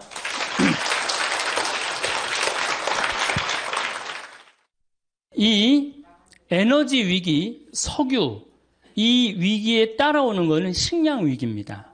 왜냐하면은 여러분들 농사 옛날에는 다 손으로 졌지만 지금은 다 뭘로 짓죠? 다 기계로 져요. 그거 뭘로 써요? 석유로 써요. 그렇기 때문에 이게 석유값이 올라가면 올라갈수록 누구도 따라 올라가느냐면 식량값도 따라 올라가요. 올해 여러분들 식량이 폭등을 했죠. 여러분들 태국산 쌀이 한 가마에 원래 한 3만 원 정도 했어요. 근데 올 봄에 얼마까지 올라가느냐? 7만 5천 원까지 올라갔어요. 불과 3개월 만에 배가 뛰었어요. 그러니까 이 쌀값, 뭐 밀값, 콩값 배로 뛰는 거는 시간 문제, 시간 문제. 그래서 우리가 의식주라고 그러잖아요. 입는 거, 먹는 거, 자는 거. 그런데 사실은 제가 이렇게 뭐 입는 거는 만약에 내가 이렇게 해갖고 무인도에 이 옷 입고 갔다. 그럼 뭐 한 달이고 두 달이고 이 옷 입고 살아야죠. 살 수도 있고. 자는 건 내가 산에서 길 잃어버려도 낙엽에 들어가서 자면 돼요. 근데 먹는 거는요, 일주일 동안 안 먹으면 죽어요. 그래서 먹는 건 꼭 필요합니다. 그래서 북한은 의식주라고 안 그럽니다. 식주의라고 그래요. 거꾸로 말을 바꿔요. 바꿔. 먹는 게 그만큼 중요해요. 그런데 지구에는 지금 30억 명이 하루에 1달러로 삽니다. 30억 명이 하루에 1달러. 여러분들은 하루에 1,000원 갖고 사세요? 안 사세요? 못 살죠? 여러분들은 10,000원, 20,000원 갖고 사실 거예요. 뭐 30,000원, 40,000원 갖고 살 거야. 그러니까 행복하다는 거예요. 우리가 참 감사하지 못하는 게 큰 병이에요. 얼마나 감사해요. 지금도 전부 다 녹차, 커피 막 다 먹잖아. 얼마나 감사해. 예? 이게 굶어 죽는 나라가, 여러분들 얼마 전에 IT라는 나라 그 굶어 죽는 거 보셨죠? IT라는 나라는 먹을 게 없어서 어떻게 해요? 흙을 개갖고 거기다 바다를 넣고 그걸 구워서 먹어요. 배가 너무 고프니까. 또 굶어 죽는 나라가 또 하나 있죠. 북한이에요. 북한. 북한은 우리가 이게 개방이 안 돼서 그렇지 올해 엄청나게 굶어 죽고 있어요. 북한은 95년, 96년, 2001년 그리고 2008년 올해 대기근을 맞이하고 있습니다. 이 북한은 지금 10만 명 정도가 지금 죽는다고 그래요. 지금 굶어서. 근데 얼마가 죽을지 몰라요. 왜 죽느냐? 작년에 북한에 500mm 정도 비가 왔어요. 500mm 정도. 근데 우리나라는 500mm 비가 와도 아무 문제 없어요. 왜? 뭐가 있기 때문에? 산이 있기 때문에. 그런데 500mm 비가 왔는데 북한은 1년에 필요한 게 600만 톤이에요. 이거 넉넉하게 먹지 못해. 600만 톤. 근데 작년에 비가 와서 얼마를 쓸고 내려갔느냐? 200만 톤을 쓸고 내려갔어요. 그러면은 200만 톤이면 몇 명이 먹을 게 없느냐면 600만 명이 먹을 게 없는 거예요. 600만 명이. 이렇게 생각하시면 됩니다. 1톤에 3명이 먹는다고 생각하면 돼. 1톤에. 그러니까 200만 톤이면은 몇 명이 먹을 게 없어? 600만 명이 작년에 먹을 게 쓸려 다 내려간 거예요. 홍수에. 그래서 제 작년에 200만 톤이 쓸려 내려갔다는 얘기를 듣고 북한이 올해는 절단이 나겠구나. 그런 생각을 했어요. 북한이 얼마나 급했으면은 원자력 이제 완전히 다 개방했잖아요. 미국한테 다 줬어요. 다 줬어요. 우리나라가 지금 지원을 해줘야 되는데 이번 정부는 북한이 먼저 우리가 지원하지 않겠다. 그 급한 거예요. 북한이. 그러니까 미국이 지원을 지금 50만 톤 해준다 그래. 그래도 150만 톤이 부족합니다. 북한을 먹여 살릴 수 있는 나라는 누구밖에 없어요? 우리나라밖에 없어요. 그리고 미국에서 지원해주면은 배로 오는데 시간이 얼마나 걸려? 한 달, 두 달 걸려. 다 굶어 죽어요. 지금이 보릿고개 아니에요. 제일 심한. 그러니까 우리가 판문점으로 바로 지원해주면 되는데 그거를 지금 북한도 못하고 우리나라도 못하고 참 안타깝죠. 세상에서 제일 불쌍한 게 뭔 거예요? 사람으로 태어나서 굶어 죽는 거예요. 굶어 죽는 거. 다른 거 아무것도 없어요. 굶어 죽는 거예요. 근데 지금 북한은 저렇게 굶어 죽고 있어요. 그럼 북한이 왜 굶어 죽느냐? 이게 우리 잘 알아야 돼요. 왜 굶어 죽느냐? 90년대 소련이 무너지면서 북한의 식량 원조를 해주지 않습니다. 김일성의 최대 업적은 뭐냐면 인민들 배 안 굶기는 거예요. 김일성의 최대 업적은. 근데 아니 먹을 게 없으니까 다급해진 북한은 어떻게 하느냐면 산의 나무를 다 자릅니다. 산의 나무를 다 자르고 어떻게 하느냐? 거기다가 옥수수 심고 콩을 심어요. 식량난을 해결하려고. 근데 그게 이제 대재앙의 원인이 되는 거예요. 여러분들 로마가 굉장히 쟁쟁한 나라라는 거 잘 알고 계시잖아요. 왜 망했어요? 산의 나무를 다 잘라갖고 벌거숭이로 만들고 난 다음에 로마가 망합니다. 모든 나라는요, 산의 나무를 자르면 망합니다. 아프가니스탄, 세계가 없다고 그러잖아요. 산에 나무가 없고, 강에 물이 없고, 사람은 먹을 게 없고. 그러니까 산에 나무를 자르면 죽는 거예요.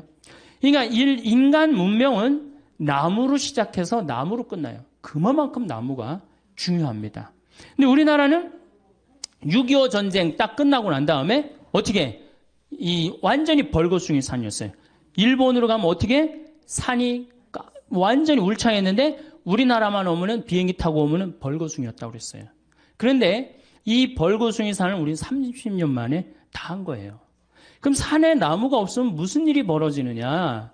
자, 우리나라 여러분들 산에 가보면은 자, 산에 이렇게 갔어요. 그러면은 우리나라는 산이 울창하기 때문에 뭐가 막 덮어져 있어요? 산에? 그렇지. 낙엽이 막 쌓여져 있어요. 뭐 심한 데는 제가 얼마 전에 산 하나를 갔는데 길을 잃어버려갖고 허리까지 낙엽이 차더라고요. 그러니까 허리 대개 한 50cm 정도는 산에 낙엽이 있단 말이야. 산에 50cm 정도는. 그러고 난 다음에 나무가 있어요. 나무는 있고 그 다음에 뭐가 있어요? 뿌리가 있어요. 나무에는 나뭇잎이 있고. 그럼 우리나라는 200mm 산에서 하늘에서 빗님이 온다. 200mm가 빗님이 온다. 그러면은 제일 먼저 누가 빗물을 흡수를 합니까? 낙엽이. 여러분들 산에 가고 낙엽을 이렇게 들으면 어때요? 축축하죠? 그게 다 물을 먹고 있는 거예요. 그러니까 이게 푸석푸석하고 막 한 낙엽이 하늘에서 빗님이 오면 이게 다 먹는단 말이야. 그러니까 500mm 오는 거 아무 문제 없어요. 우리나라 500mm 와갖고 마을이 뜨거나 그런 일은 없어요. 참 좋은 거죠. 자, 이 낙엽이 다 물을 먹어. 그 다음에 누가 물 먹어요? 뿌리가 물을. 이 뿌리는 이렇게 생각하시면 돼요. 나무가 솟은 만큼 땅 속으로 뿌리가 박혀 있다. 이렇게 생각하시면 돼요. 그러니까 이 뿌리가 물을 먹고 어디다가 물을 보내주느냐 하면은 대수층이라는 데에 물을 보내줍니다. 그러니까 우리나라는 샘물이 참 많아요. 제가 이렇게 산에 살기 때문에 막 비가 하늘에서 빗님이 오시면은 이렇게 중간에 그러니까 이렇게 막 이게 언덕이란 말이야. 언덕 중간에 물이 막 송송송송 새요. 왜 그럴까요? 뿌리가 다 물을 해주기 때문에. 여러분들 옛날에 그 펌프 그래서 생각나시죠? 예, 마중물 부어갖고 이렇게 하면은 그게 10m밖에 안 판 거예요. 예, 여러분들 우리나라는 10m만 파면 뭐가 다 나와? 물이 다 나와요. 참 좋은 거죠. 그래갖고 펌프 해갖고 물을 쓸 수 있고 얼마나 좋아요. 자, 이게 이제 뿌리가 다 먹었어. 그럼 이제 누가 먹어? 그렇지. 낙엽이 다 먹어요.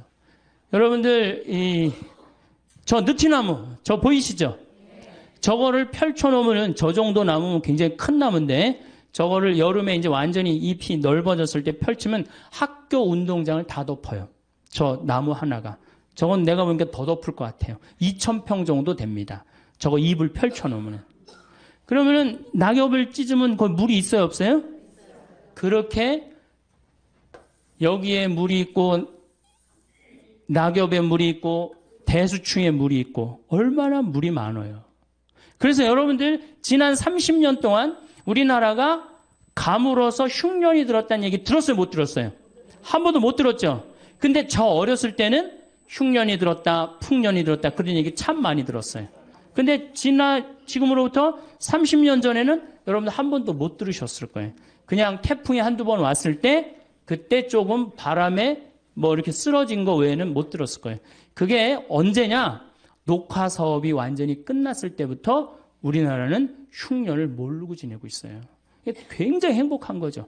그래서 저 산이 주는 경제적인 효과가 1년에 70조예요. 그러니까 700억 달러를 우리는 공짜로 받는 거예요. 산에서. 얼마나 기가 막혀요. 정말 감사하지 않아요? 그러니까 여러분들이 이제 산을 봐도 나무를 봐도 이제 산은 산이로되 옛날에 그 산이 아니어야 돼 이제는. 예. 저 산이 있기 때문에 누가 사는 거야? 우리가 넉넉하게 사는 근본적인 건 뭐냐면은 저 산림 녹화 때문이에요. 여러분들 서울 근교에 산이 7개가 있어요. 남산, 도봉산, 그 다음에 수락산, 북한산, 관악산, 청계산, 아차산, 불암산 이렇게 7개 산이 있어요. 3개의 수도 가운데요. 이렇게 산으로 둘러싸여 있는 수도가 거의 없어요. 얼마나 아름다운 서울이 얼마나 아름다운지 사람들이 몰라요. 빌딩이 많긴 하지만은 오늘 또 어제 그제 빈님이 오셔갖고 얼마나 깨끗한지 오는데 여기 제가 이 북한산하고 도봉산 이렇게 앞쪽으로 왔거든요. 너무너무 아름답더라고요. 이 기가 막힌 정말 세계에서 이렇게 아름다운 데 없어요. 그 다음에 도시 한가운데 이렇게 큰 강이 흐르는 데가 어디 있어요?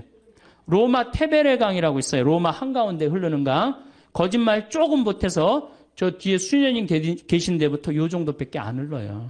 강 넓이가. 세느강 아무리 넓다고 해도 요 2배밖에 안 돼요. 한강 2km예요. 서울 한가운데 2km가 넘는 강이 흐른다. 기가 막힌 거예요. 그래서 산은 산이로도 옛날에 그 산이 아니고 이제는 물은 물이로도 옛날에 그 물이 아닌 거예요. 여러분들 다 뭐 떠서 먹는 거예요? 물 떠서 먹는 거, 강물 떠서. 어쨌든 하여튼 산 때문에 우리나라는 풍요롭게 사는 거예요. 근데 북한은 산을 자릅니다. 나무를 잘라요. 산에 나무를 잘라요. 그러니까 북한은 무슨 일이 벌어지느냐 하면 이게 산이면 완전히 민둥산이야. 하늘에서 빗님이 오면은 막 폭우가 올 때는 어떻게 돼?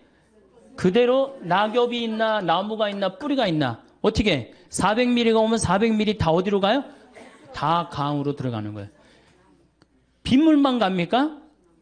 뭐를 끌고 내려가요? 흙을 끌고 내려가요.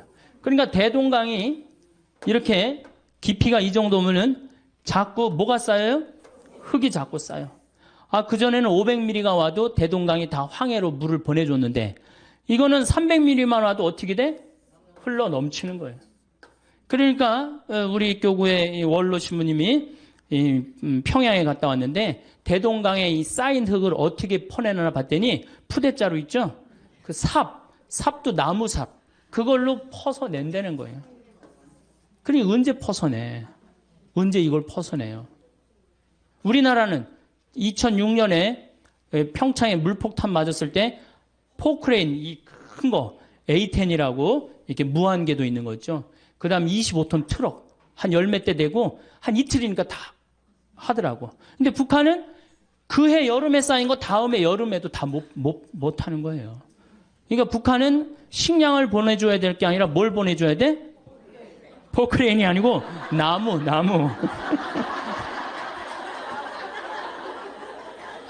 포크레인을 보내주면 기름이 있어야지 포크레인을 쓰지.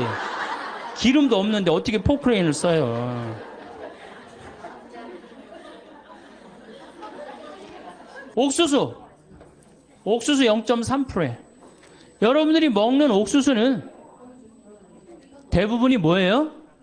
여러분이 1년에 한 번 옥수수 먹어요. 강원도 찐 옥수수. 그렇죠? 그 외에 옥수수 전분 만들고 사료 만들고 다 수입해. 더욱이 이번부터 유전자 조작이 들어오기 시작해. 유전자 조작이. 저는 그래서 횟집에 가갖고 옥수수 이렇게 돌판에 그게 무슨 옥수수 이렇게 대단하다고 돌판에 얹어 나와? 절대 안 먹습니다. 네, 강원도 사는 사람은 절대 안 먹습니다. 제가 한번 횟집에서 잠깐 그 회를 먹다가 식당 뒤쪽에 가봤어요. 깡통이 다 캘리포니아 산이에요. 거기에 이렇게 물에다 담아서 다 보내는 거예요. 그거 여러분들 내놓고 먹는 거예요. 이거 우리 게 없어요. 식탁에 우리 게 어디 있어요? 여러분들 된장, 간장, 콩 여기. 콩이 이제 10%인데 여러분들 시중에 유통되는 친환경적인 상표를 가지고 나온 거 원료를 한번 보세요. 다 호주산, 미국산이에요. 콩이. 네. 콩은 근데 여러분들 핵콩으로 메주를 만들고 핵콩으로 띄워야지 된장 맛이 제대로 나고 고추장 맛이 제대로 나는 거예요. 핵콩이 아니고 콩이 2년이 넘어가면요. 삶아도 불질 않아요. 삶아도. 저한테 많은 분들이 그런 얘기를 해요. 신부님 제가 청국장 띄워 먹는데 띄워서 먹는다. 그래서 건강에 좋다고. 아, 근데 청국장이 안 떠요. 이게 어떻게 된 거예요?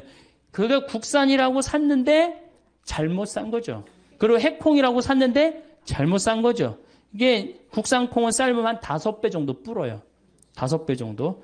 그래갖고 그걸 으깨면은 그 메주도 잘 되고 청국장도 잘 뜨는 건데 수입은요, 삶아도 불질 않아요. 딱딱해진다는 얘기예요. 여기 나이 드신 분들 꽤 있으니까 많이 삶아보죠? 저는 1년에 뭐 한 100가마, 200가마 정도 콩을 삶는데 우리 동네 평창 콩은 또 약간 추운 지방에서 자라는 게 좋습니다. 그러니까 평창 이쪽 횡성 이쪽 콩이 참 좋은 거예요. 그걸로 삶아보면요, 이게 콩 삶아갖고 먹으면요, 정말로 달아요. 그렇게 좋아요. 근데 우리 거 다 포기하고 다 수입해서 먹는 거예요. 다 수입해서. 그러니까 우리 농산물을 사는 게 우리 지금 서울교구에도 우리 농촌 살리기 운동 본부 해갖고 명동에도 그 매장이 있고 본당마다 매장 있죠? 그거 사는 게 여러분들 독립운동 하는 거예요. 독립운동. 이제 우리가 우리 거를 포기하잖아요? 이제 석유도 없어. 먹을 것도 없어. 이 두 가지가 가장 중요한 건데 우리가 식량 주권을 포기하면 어떻게 돼요? 이번에 여러분 소고기 개방하면서 자존심 무지 상하지 않아요? 저는 자존심이 상해요. 아니 뭐 이제 내장, 뼈 이런 거 다 자기네들 안 먹는 거 꼬리 이런 걸 다 우리한테 보낸다는 거야. 자존심이 상해. 이게 주권의 문제. 그래서 뭐 사 먹고 안 사 먹고의 문제가 아니고 이건 주권의 문제예요. 그래서 우리 농산물을 우리가 사는 거 이게 주부들이 할 일이야. 근데 싸다고 어떻게 해? 전부 다 수입으로 우리 농산물이 조금 비싸다. 비싸게 뭐가 비싸? 여러분들 1년에 쌀 몇 가마 먹어요? 3가마면 반반 먹는 집 중에 하나인데. 제가 이렇게 물어보면요. 한 가마에서 한 가마 반 정도 먹어. 80kg. 한 가. 네. 2가마 먹는 집도 있고. 그럼 여러분들 2가마라고 칩시다. 그럼 쌀 한 가마에 15만 원 정도 하죠? 그러면은 2가마면 30만 원이에요. 그런데 유기농 쌀은 24만 원이에요. 자, 1년 내내 제일 중요한 밥을 먹는데 유기농 쌀 24만 원 그게 아까워서 그 유기농 쌀을 안 사고 3만 원, 4만 원짜리 하는 이 수입 쌀을 먹는다. 이게 머리가 없는 거죠. 생각이 없는 거죠. 1년에 한두 가마인데. 그리고 그걸 유기농을 우리가 먹으면은 우리 땅도 보존되고 농민도 살고 국민도 살고 얼마나 좋아. 그런데 애들 학원비는 30만 원, 40만 원 퍽퍽퍽 쓸데없는 거 정말로 쓸데없는 거 그걸 하면서 가장 중요한 먹는 거는 이게 15만 원, 24만 원 아깝다고 그것도 5만 원, 6만 원은 수입을 먹는다. 이 문제가 많죠. 문제가 많아요. 그러니까 누가 의식이 깨야 돼? 주부들 의식이 깨야 된다. 주부들 의식이. 그래서 제가 3년 전에 된장을 담그려고 우리 콩을 사러 다니는데 영월, 정삼, 평창 다 다니는데 50가마를 못 샀어요. 그만큼 우리 콩이 없는 거예요. 다 수입이에요. 다. 그러니까 여러분들이 우리 거라고 알고 먹는 것들도 우리 게 아닌 게 많아요. 특별히 소고기 20%야. 우리 평창에 이제 갈비집이 하나 있어요. 그래서 내가 저녁 7시, 8시 가면은요, 뭐라 그래? 신부님 다 떨어졌다는 거예요. 갈비집에 갈비가 다 떨어지고. 우리는 경매를 받는데요. 평창 한우를. 그래갖고 떨어지는 날이 있는 거야. 근데 도시에 나와보면은 그 많은 사람들이, 그 많은 고깃집에서 그 늦은 시간까지 그 한우 고기라고 다 먹는 거 보면 신기해요. 80%가 수입이에요. 지금도. 이제 미국에서 들어오면 95%, 5%대로 떨어져요. 5%대로. 그러니 정말로 우리 한우, 소고기, 대한민국이 그래도 이제 먹고 살만 해갖고 쇠고기 좀 먹는다고 그랬는데 이 우리 고기가 하나도 없으니 참 문제죠. 그러니까 싸다고 들여온다. 이것도 좀 우리가 생각해 봐야 될 것 같아요. 얼마 전에 대통령께서 그런 말을 했어요. 우리나라도 일본처럼 1억짜리 소를 이제 생산해낸다고. 참 가슴 아픈 얘기예요. 왜냐하면 여러분들 1억짜리 소고기 먹으려면 얼마 들고 나가야지 4인 가족이 먹어요? 150만 원 들고 나가야지 먹어요. 여러분들 그럴 수 있어요, 없어요? 먹지 말라는 얘기지. 1억짜리 고기는. 아니면 광우병 위험이 있는 고기를 먹든지.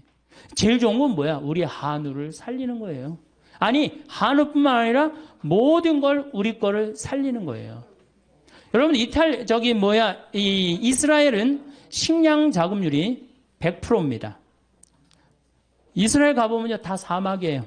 근데 요르단강에만 거의 식량을, 농사를 져요. 그런데도 그 열악한 나라가 식량 자급률이 100%예요. 기부출을 형성해갖고. 2000년 동안 떠돌아다니면서 절대적으로 느낀 게 뭐예요? 먹는 거예요, 먹는 거. 그래서 이스라엘 사람들은 컴퓨터 만드는 것보다도 더 중요한 걸 뭐라고 생각해? 식량으로 생각해. 전쟁이 일어나면 컴퓨터 깨물어 먹을 수 있어요, 없어요? 먹을 수 없죠? 식량이 제일 중요한 거예요. 그래서 이스라엘 사람들은 평지에 아파트를 안 짓습니다. 평지에. 그래갖고 사람들이 물어봐. 왜 당신들은 평지에 아파트 안 짓고 다 언덕에 짓느냐? 저 평지는 우리 식량 나올 거의 터전이다. 근데 우리나라 어떻게 돼요? 평지만 보면 아파트를 짓는 거예요. 정말로. 평지. 그러니까 식량에 대한 정책의 개념이 없는 거죠. 우리가 사다 먹으면 된다고요?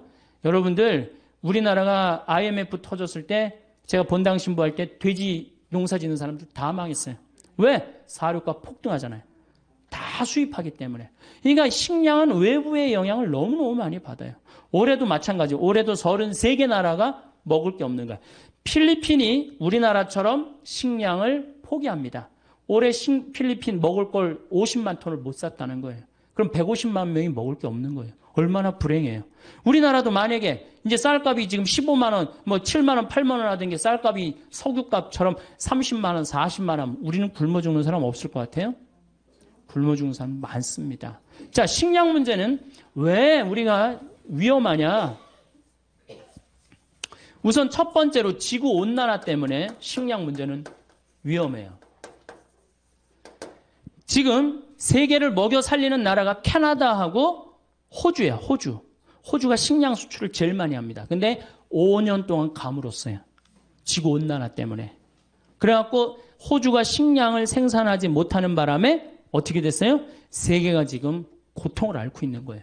지구 온난화 때문에 흉년이 들고. 그 다음에 여러분들 미얀마 이번에 쳤죠? 거기 곡창지대. 작년에는 사이클론 시드로라고 있어요. 방글라데시 쳤죠? 방글라데시도 쌀 생산을 엄청나게 하는 데거든요. 거기도 완전히 무너졌어요. 그러니까 식량값은 앞으로 떨어질 일은 없어요.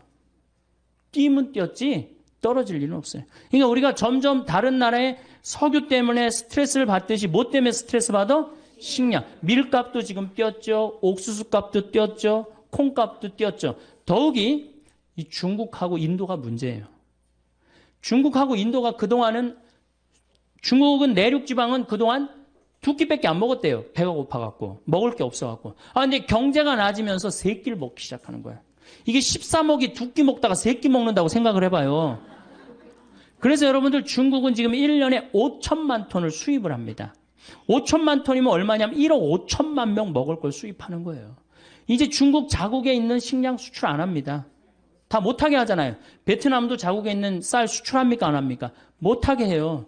그럼 우리는 다 수입해 와야 되는데 뛸 수밖에 없어. 아니 석유값도 비싸갖고 지금 국가 경제가 휘청휘청하는데 식량까지 우리가 들여온다. 이게 문제가 많은 거예요. 자, 지구온난화. 이 참 문제죠. 우리가 만들어낸 거 인간이. 그 다음에 이 지구온난화로 뭐가 이제 문제냐. 이거는 2004년 미국 국방보고서 얘기예요. 이 농사를 강에 의지해서 짓잖아요. 그렇죠? 물에 의지해서. 물론 하늘에서 빗님이 제때제때 내려주면 딱 좋으시겠는데 내륙 지방은 빗님을 안 내려주시고 해안 지방은 빗님을 너무 내려주시는 거예요. 지금 추세가 계속 그런 추세예요. 그러니까 해안 지방도 힘들고 내륙 지방도 동시에 다 같이 힘들어요. 그러니까 지구가 먹는 것 때문에 고통스러운 거예요. 지금 지구가 가장 고통스러운 나라는 북한이고.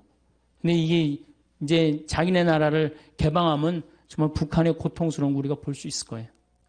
어쨌든 강물에 의지해서 사는데 이 강물의 근원은 우리나라는 산인데 유럽은 알프스 만년설에 의지해서 삽니다. 알프스가요, 북쪽으로는 라인강이 흘러요. 스위스, 독일, 프랑스, 네덜란드를 흘러요. 이 네 나라를 먹여 살려요. 동쪽으로는 다뉴브강이라는 게 흘러요. 17개 나라를 먹여 살려요. 헝가리, 여러분들 체코 이런 나라 다 다뉴브강 흘러요. 남쪽으로는 포강이라고 흘러요. 이탈리아를 먹여 살려요. 그러니까 알프스가 유럽을 먹여 살리는 거예요. 농사로. 그런데 이게 녹아 없어지는 거, 뜨거워지니까. 근데 2020년이면 다 녹아 없어진다는 거예요. 2020년이면. 그 2020년 지나고 나면 얘네들은 유럽 산 없어요. 그 독일의 그 흑림 빼고는 거의 산 없어요. 다 깎아버렸어요. 토지 대개혁을 해갖고. 그래갖고 산이 없어요. 산에 나무가 없어요, 유럽은. 근데 알프스가 딱 녹아버리면 어떻게 돼요? 이거 먹을 게 없으면 이동하게 돼 있습니다. 탈출하게 돼 있어요. 자, 히말라야, 인도, 파키스탄, 네팔, 티베트가 매달려 살아. 겐지스강, 인도를 흘러요. 거의 10억 명을 먹여 살려요. 근데 여기도 작년에도 막 그 히말라야 만년설이 녹아갖고 홍수가 일어난다고 그랬잖아요. 왜 홍수가 일어나요? 산이 이렇게 있어. 그러면 이런 데는 호수가 있는 거야. 근데 막 녹아내리니까 이게 어떻게 돼요? 넘치면서 홍수가 되는 거예요. 그래서 수십 명씩, 수백 명씩 죽잖아요. 그러니까 막 녹아내리는 거예요. 이것도 2020년이면 다 녹아 없어진다는 거예요. 킬리만자로. 아프리카는 킬리만자로가 있어요. 근데 아프리카는 제가 작년에 킬리만자로에 갔다 왔는데 다 녹아 없어졌어요. 이제 만년설이라고 할 수가 없어요. 끄트머리 조금 남아있어요. 산이 이렇게 있으면 요렇게 남아있어요. 요렇게. 제 책 그 어디로 가야 하나라는 그 환경 에세이 거기에 제가 찍은 사진을 킬리만자로 찍은 사진을 했는데 요만큼 남아있어요. 그러니까 아프리카는 지금 어떤 땅이 돼? 고통의 땅이 돼 있잖아요. 소말리아, 케냐, 이디오피아, 동북지방이라고 그러는데 여기는 비가 30년 동안 안 옵니다. 30년 동안 안 와갖고 애들이 너무너무 목이 마르. 그럼 어떻게? 자기 오줌을 받아 먹어요. 너무너무 목이 마렸기 때문에. 지금 우리가 이 너무 좋은 여건에서 살아갖고 지구가 얼마나 병들고 힘들어하는지 우리는 잘 모르는데 조금만 여기저기 돌아다녀 보면요. 얼마나 지구는 지금 이게 거의 정말 생명체가 완전히 망가지고 있는 거예요. 우리는 다행히 대한민국에 살아갖고 그것도 나무 만년설에 의지 안 하고 어디 의지하고 살아? 나무에 사는데 나무가 어떻게? 울창하단 말이야. 정말로 감사한 거죠. 정말로 살기 좋은 나라. 여러분들 감사해야 돼요. 대한민국에 사는 거. 감사하세요? 네. 자, 그 다음에 중국은 텐산 산맥이라고 있어요. 텐산. 거기에 3억 명이 매달려 살아요. 그 다음 이 미국, 캐나다는 로키 산맥이 있어요. 남미는 안데스 산맥이 있어요. 근데 이게 2020년이면 지구가 뜨거워져서 다 녹아 없어진다는 거예요. 2020년이면 다 녹아 없어지면 이때 핵전쟁이 일어난다는 거예요. 이게 2004년 미국 국방보고서 내용이에요. 아니 환경 난민들이 생기면은 우리나라로 막 밀고 올 거 아니야. 산 많은 그 우리나라 어떻게 다 그냥 당해요? 그러니까 일본, 대만, 우리나라 이런 나라들은 핵을 쓴다는 거예요. 그게 참 무서운 얘기. 제 얘기가 아니라 미국 국방보고서 얘기예요. 그만큼 2020년 몇 년 남은 거예요? 12년 남은 거예요. 땅 살라고 그러지 말고 아파트 더 넓은 거 살라고 그러지 말고 막 그렇게 힘들게 살지 마세요. 그냥 어떻게? 지금 있는 집에서 애 학원 보내지 말고 지금 있는 집에서 행복하게 사는 게 제일 좋은 거예요. 네. 그리고 집에 쌀 한 가마 꼭 비치해 두고 제가 요즘 돌아다니면서 하는 얘기가 뭐예요? 집에 쌀을 한 가마 꼭 해둬라. 왜냐하면 이게 미얀마나 이번에 이 수촨성인가 여기 모든 질서가 한 번에 무너집니다. 유통 질서 다 무너져요. 얼마나 고통스러워요. 우리나라가 만약에 슈퍼 태풍이 왔다.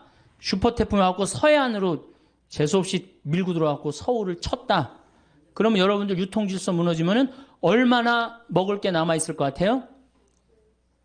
여러분들 막 유통 질서가 무너졌어. 그럼 집에 여러분들 얼마나 먹을 거 있을 것 같아? 며칠? 한 달이나 하는 집이 있어요?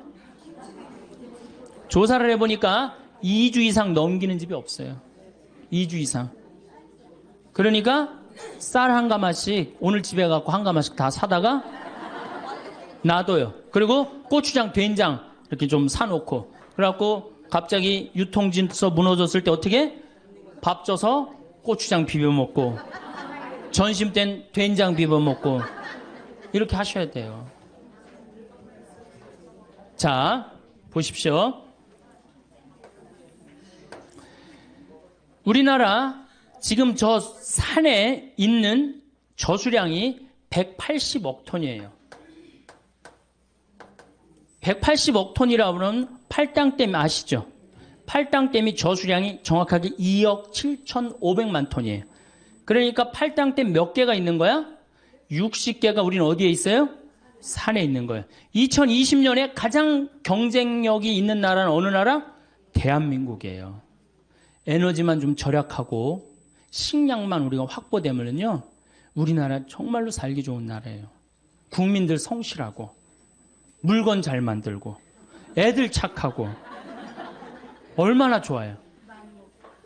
자, 두 번째 식량 위기의 두 번째 이유 중에 하나는 뭐냐면 경제 개발이에요. 이게 세계가 경제 개발을 하면은 참 좋아야 되는데 이게 경제 개발을 하는 바람에 인도나 중국이 농업을 포기하고 공업으로 돌아간단 말이에요. 그러니까 자꾸 식량이 줄어드는 거예요. 하여튼 인도하고 중국 제일 머리 아픈 나라예요. 근데 인도 같은 경우는 뉴델리가 있고 올델리가 있는데요. 우리가 인도 하면은 우리나라 사람들이 중국 굉장히 한동안 무시했죠. 못 사는 나라라고. 근데 지금 무섭게 지금 하고 지난번에 성화할 때 데모하는 거 봐요. 다른 나라에서. 그런데 더 무서운 나라는 인도예요. 인도는요, 영어를 써요. 그리고 인도가요, 학구열이 우리나라보다 더 높습니다. 예. 그리고 이 뉴델리 가보면은요, 우리나라 테헤란로보다 훨씬 더 나요. 그러니까 인도가 이게 또 우리나라는 지금 인도한테 벌써 밀렸어요. 경제 규모에서 벌써 밀렸어요. 그래서 우리나라가 13위로 밀려났어요. 인도 때문에. 인도 무서운 나라예요. 근데 얘네들이 안 먹다가 막 먹기 시작하는 거예요. 그러니 이게 경제 개발 때문에 이게 식량의 위기가 온단 말이에요. 세 번째, 석유가 폭등 때문입니다. 석유값이 폭등하니까 바이오 에너지를 써요. 바이오 에너지. 옥수수에서 기름을 추출해갖고, 콩에서 기름을 추출해갖고 쓰니까 옥수수값하고 콩값이 뛰어야 안 뛰어요? 엄청나게 뛰는 거죠. 그러니까 한번 생각해 보세요. 지구온난화를 우리가 거부할 수 있는 것도 아니고 경제개발을 거부할 수 있는 것도 아니에요. 그렇다고 석유값이 떨어질 리도 없어요. 물론 떨어지겠죠. 한 번은 떨어질 거예요. 뭐 이렇게 피크를 찍었다가 그게 200달러면 안 되고 제 바람은 한 130, 한 1달러에서 딱 찍고 떨어지면은 우리나라가 괜찮은데 만약에 150달러까지 올라가면은 이거 정말로 보통 신경 써야 되는 거 아닙니다. 그 다음에 네 번째, 인구가 너무 많아. 지금 인구가 69억 명이에요. 69억 명. 아니, 지구는 예수님 태어났을 때 몇 명이에요? 2억 5천만 명이었어요. 지구 전체. 예수님 태어났을 때 5억 명 되는데 1650년에 5억 명이 됐어요. 그 다음에 10억 명이 되는데 1850년에 10억 명이 됩니다. 25억 명이 되는데 1950년에 20억 명이 돼요. 그런데 40억 명이 되는 데는 1980년에 40억 명이 돼요. 30년 만에 배가 되는 거예요. 그러니까 이게 엄청나게 인구가 많은 거예요. 인구는 늘어나는데 지구는 늘어나요? 안 늘어나요? 안 늘어나죠? 그 다음에 여러분들 올해 쌀값 뛰기로 다 약속이 돼 있었어요. 왜 쌀값이 뛰기로 약속이 돼 있었느냐면 2007년을 정점으로 해서 곡물 생산이 떨어집니다. 2010년에 가서는 쌀 생산이 얼마나 줄어드느냐? 무려 1억 500만 톤이 줄어들어요. 그럼 아까 제가 말씀드렸죠. 1억 500만 톤이면 3억 명이 먹을 게 없는 거예요. 2010년에 가면. 그러니까 2007년까지는 쌀이 남아 돌았었어요. 사실은. 근데 2008년부터 쌀이 줄어들기 시작하는 거예요. 그럼 2010년에 가면 3억 톤이 모자란다면은 앞으로 우리 쌀값이 뛸 것 같아요? 안 뛸 것 같아요? 근데 우리가 FTA 미국이랑 체결해갖고 시장을 열면은 어떻게 돼요? 안 되는 거예요. 이 식량은요, 이거는 주권이라고 그래요, 주권. 그래서 우리 농산물을 사먹는 거는 뭐 하는 거야? 독립운동하는 거예요. 자, 여러분들 이제는 우리 농산물을 이렇게 그냥 사먹는 게 아니고 내가 독립운동을 해야지. 내가 독립투사다. 그리고 우리 농산물을 사먹어야 돼. 조금 비싸더라도. 아, 이제 먹고 살기 힘든데 그 애들 학원만 안 보내면 다 됩니다. 네. 우리나라 애들 학원으로 내보내는 돈 너무너무 많아요. 예. 학원으로만 안 내보내면 그 돈 비싼 거 사 먹으면 우리 농촌 정말로 살기 좋고 여러분들도 살기 좋은 나라 만들 수 있어요. 2020년에 갖고 경쟁력이 가장 강한 나라는 전 대한민국이라고 생각해. 대한민국. 왜? 산에 나무가 많기 때문에. 이게 현신규 박사라고 유명한 분이에요. 여러분들 처음 들어보죠? 이분이요. 장영실 뭐 옛날에 우리 역사 전체 10대 과학자 중에 한 분이에요. 이분이 산에 나무를 이렇게 심은 거예요. 아주 투신을 해갖고. 그러니까 우리나라는 곳곳에 아주 훌륭한 분들이 많아요. 이 유명한 일화가 있잖아요. 이스라엘에서 우리나라가 산림 녹화하려고 이스라엘 사람들을 불러서 이스라엘도 우리나라처럼 산림 녹화를 굉장히 열심히 하는 나라예요. 1500년 동안 아랍 국가가 이스라엘의 나무를 다 자릅니다. 근데 48년에 독립을 하고 산의 나무를 엄청나게 심고 있어요, 지금. 한국에 와봐갖고 이 나라를 왜 날 불렀느냐, 이렇게 여건이 좋은 나라를. 우리나라가 지난 30년 동안 완전히 녹화가 끝나고 지금부터는 이제 경제림을 심을 수가 있어요. 처음엔 어떻게? 막 심어야 돼요. 처음부터 경제림이 자랍니까? 흙이 건강하지 않은데. 지금은 30년 동안 썩어갖고 그 휴믹이라고 그래. 부엽토라고 그러죠? 그게 있어갖고 이제는 경제림을 심어도 이제는 승산이 있다는 거예요. 그리고 제가 이렇게 산에 관심이 많아서 해가 가면 갈수록 나무는 커져요. 그렇죠? 얼마나 좋아. 해가 가면 갈수록 나무가 커지니까. 2020년에는 제일 경쟁력 있는 나라. 이 만년설이 다 녹아갖고 다른 애들 농사 못 져도 우리나라는 산에 180억 톤. 야, 이거 우리가 1년에 얼마를 써요? 320억 톤을 써요. 320억 톤을 써요. 근데 그 중에 반 이상이 산에 있단 말이에요. 얼마 전에 안데스 산맥에 큰 호수가 3억 톤이야. 팔탕댐만한 건데 하루아침에 다 없어져 버렸어요. 자고 일어나니까 호수가 없어졌어. 왜냐하면 이게 얼음으로 이렇게 막고 있었는데 더워갖고 이게 뚫린 거예요. 녹아갖고. 그래갖고 하루아침에 싹 빠져나갔어요. 그러니 다른 나라들은 정말로 지금 전쟁이에요, 전쟁. 우리나라는 지금 여러분들 북한이 산림의 30%를 훼손해갖고 지금 저렇게 고통스러운 거예요. 그런데 아마존도 지금 30%가 훼손이 됐어요. 그러니까 지구가 고통스러울 거라는 거죠. 자, 이제 2시간에 걸쳐서 제가 아주 중요한 얘기를 했습니다. 우리나라는 석유 에너지가 없는 나라예요. 그렇기 때문에 우리는 뭐 해야 돼? 절약해야 돼요. 절약해야 돼. 에너지 절약해야 돼. 지금 사당동 깜깜해야 돼요. 명동 밤에 깜깜해야 돼. 네. 다 뭐해? 그 시간에 다 집에 들어가갖고 가족이랑 대화하고 텔레비도 안 보고 이야기하고 책 읽고. 자, 에너지 문제 있다고 그랬죠. 그 다음에 식량 에너지가 우리가 27%밖에 자급률이 안 돼요. 이거 50%까지 올려야 됩니다. 그러면은 우리나라 노력도 잘하고 국민들 똑똑하고 산에 나무 많고 정말로 살기 좋은 나라 돼요. 근데 국민들이 다른 데 너무 엉뚱한 데 신경을 쓰고 있어.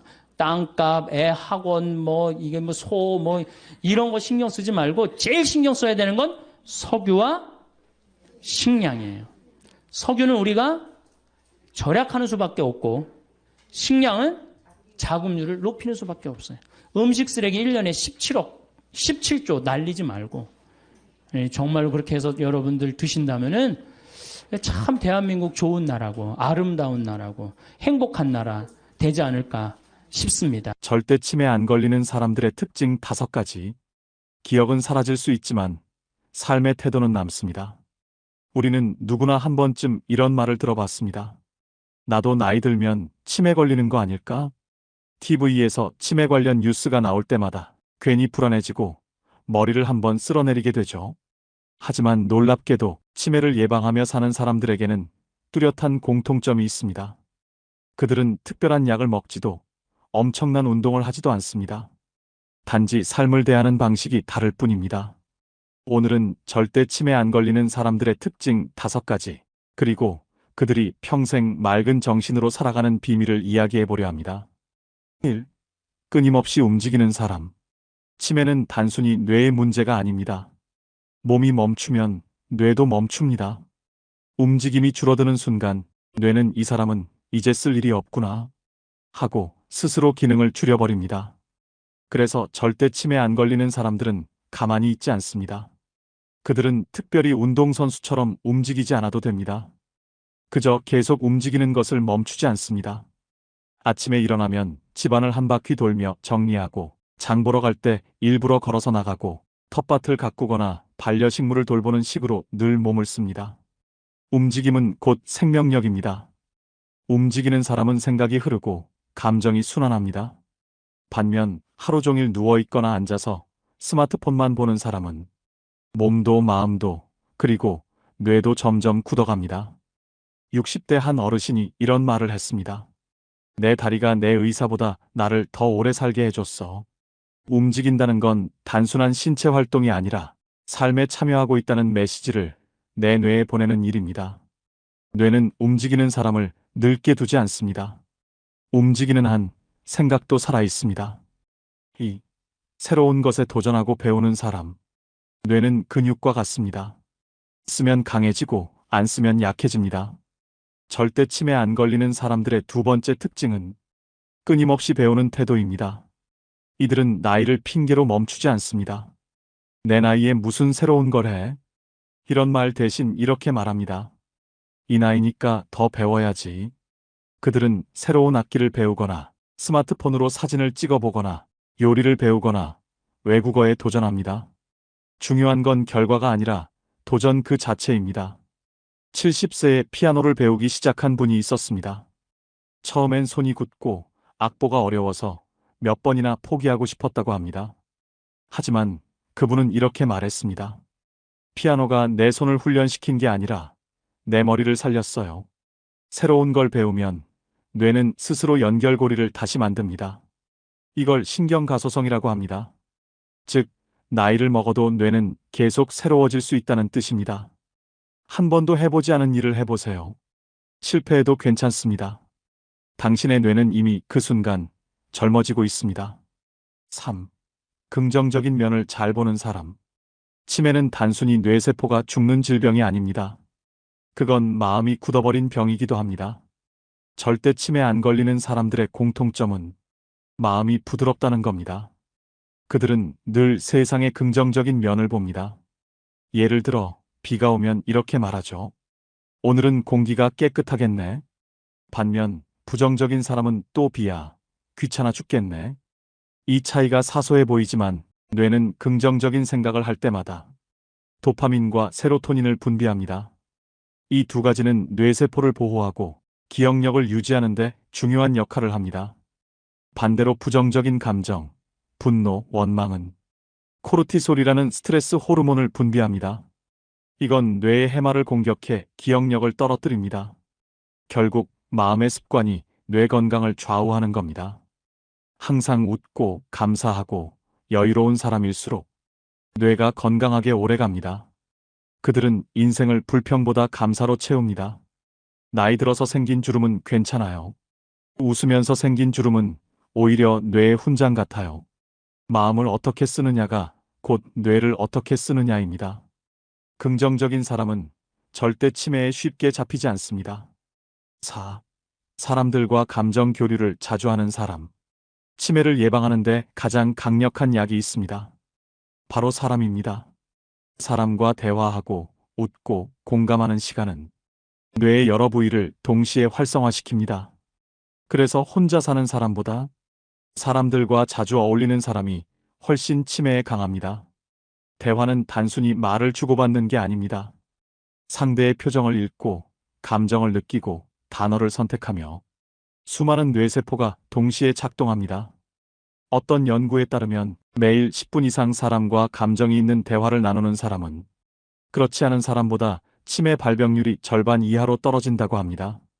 감정이 있는 대화라는 게 중요합니다. 단순히 안녕, 식사하셨어요? 이런 형식적인 말이 아니라 요즘 어때요? 그 일 힘들지 않았어요? 이런 대화에서 감정이 오갑니다. 사람과의 관계를 피하지 마세요. 고독은 뇌를 갉아먹습니다. 외로움은 흡연보다 더 강력한 치매 위험 요인입니다. 친구를 만나고, 이웃과 인사하고, 심지어 마트 직원과 웃으며 대화하는 것조차 당신의 뇌를 지켜줍니다. 사람은 사람 속에서 젊어지고, 감정은 교류될 때만 살아있습니다. 오, 마음을 표현하고 글로 기록하는 사람. 마지막 5번째, 절대 치매 안 걸리는 사람들은 마음을 글로 표현하는 사람입니다. 감정을 억누르고 참고만 사는 사람은 내면의 에너지가 막히면서 뇌도 피로해집니다. 하지만 감정을 표현하면 그 순간 마음이 정리되고 뇌의 긴장도 풀립니다. 특히 글로 쓰는 행위는 뇌 전체를 자극합니다. 생각을 문장으로 바꾸는 과정에서 언어 영역, 기억 영역, 감정 영역이 동시에 작동하기 때문입니다. 일기를 써보세요. 대단한 글이 아니어도 좋습니다. 오늘 기분이 좋았다. 누군가의 말에 상처를 받았다. 이렇게 솔직하게 적어보는 것만으로도 뇌는 정리됩니다. 또 감사일기를 써보는 것도 좋은 습관입니다. 매일 하루를 마칠 때 오늘 고마웠던 일 3가지를 적어보세요. 이건 단순히 감정 훈련이 아니라 뇌를 긍정적으로 재프로그래밍하는 작업입니다. 감정은 표현할 때 정리되고 글은 기억을 질서 있게 저장합니다. 이 2가지를 꾸준히 하는 사람은 감정적으로 안정되고 뇌의 연결망이 단단해집니다. 글쓰기는 치매 예방을 넘어 삶을 건강하게 만드는 최고의 습관입니다. 마무리 치매를 막는 건 약이 아니라 삶의 태도. 다시 정리해 봅시다. 절대 치매 안 걸리는 사람들의 5가지 특징. 끊임없이 움직이는 사람. 새로운 것에 도전하고 배우는 사람. 긍정적인 면을 잘 보는 사람. 사람들과 감정 교류를 자주 하는 사람. 마음을 표현하고 글로 기록하는 사람. 이 5가지는 단순한 습관이 아닙니다. 그건 삶을 대하는 태도입니다. 몸을 움직이면 뇌가 깨어나고 새로운 걸 배우면 마음이 젊어집니다. 긍정은 뇌를 보호하고 감정 교류는 뇌를 단단하게 만들며 글쓰기는 마음을 정리하고 기억을 선명하게 남깁니다. 치매는 단순히 나이로 오는 게 아닙니다. 삶을 멈춘 순간부터 시작됩니다. 그러니 멈추지 마세요. 배우고, 웃고, 나누고, 표현하세요. 그렇게 살아가는 사람은 나이를 먹어도 머리도 마음도 늙지 않습니다. 당신의 뇌는 생각보다 훨씬 강합니다. 다만, 당신이 살아있다는 신호를 계속 보내주길 기다리고 있을 뿐입니다. 오늘도 움직이세요. 새로운 걸 배우고, 웃고, 사람과 대화하고, 그리고 하루를 글로 정리해 보세요. 그게 바로 절대 치매 안 걸리는 삶의 방식입니다. 기억은 언젠가 희미해질지 몰라도 살아온 태도는 평생 당신을 지켜줄 겁니다.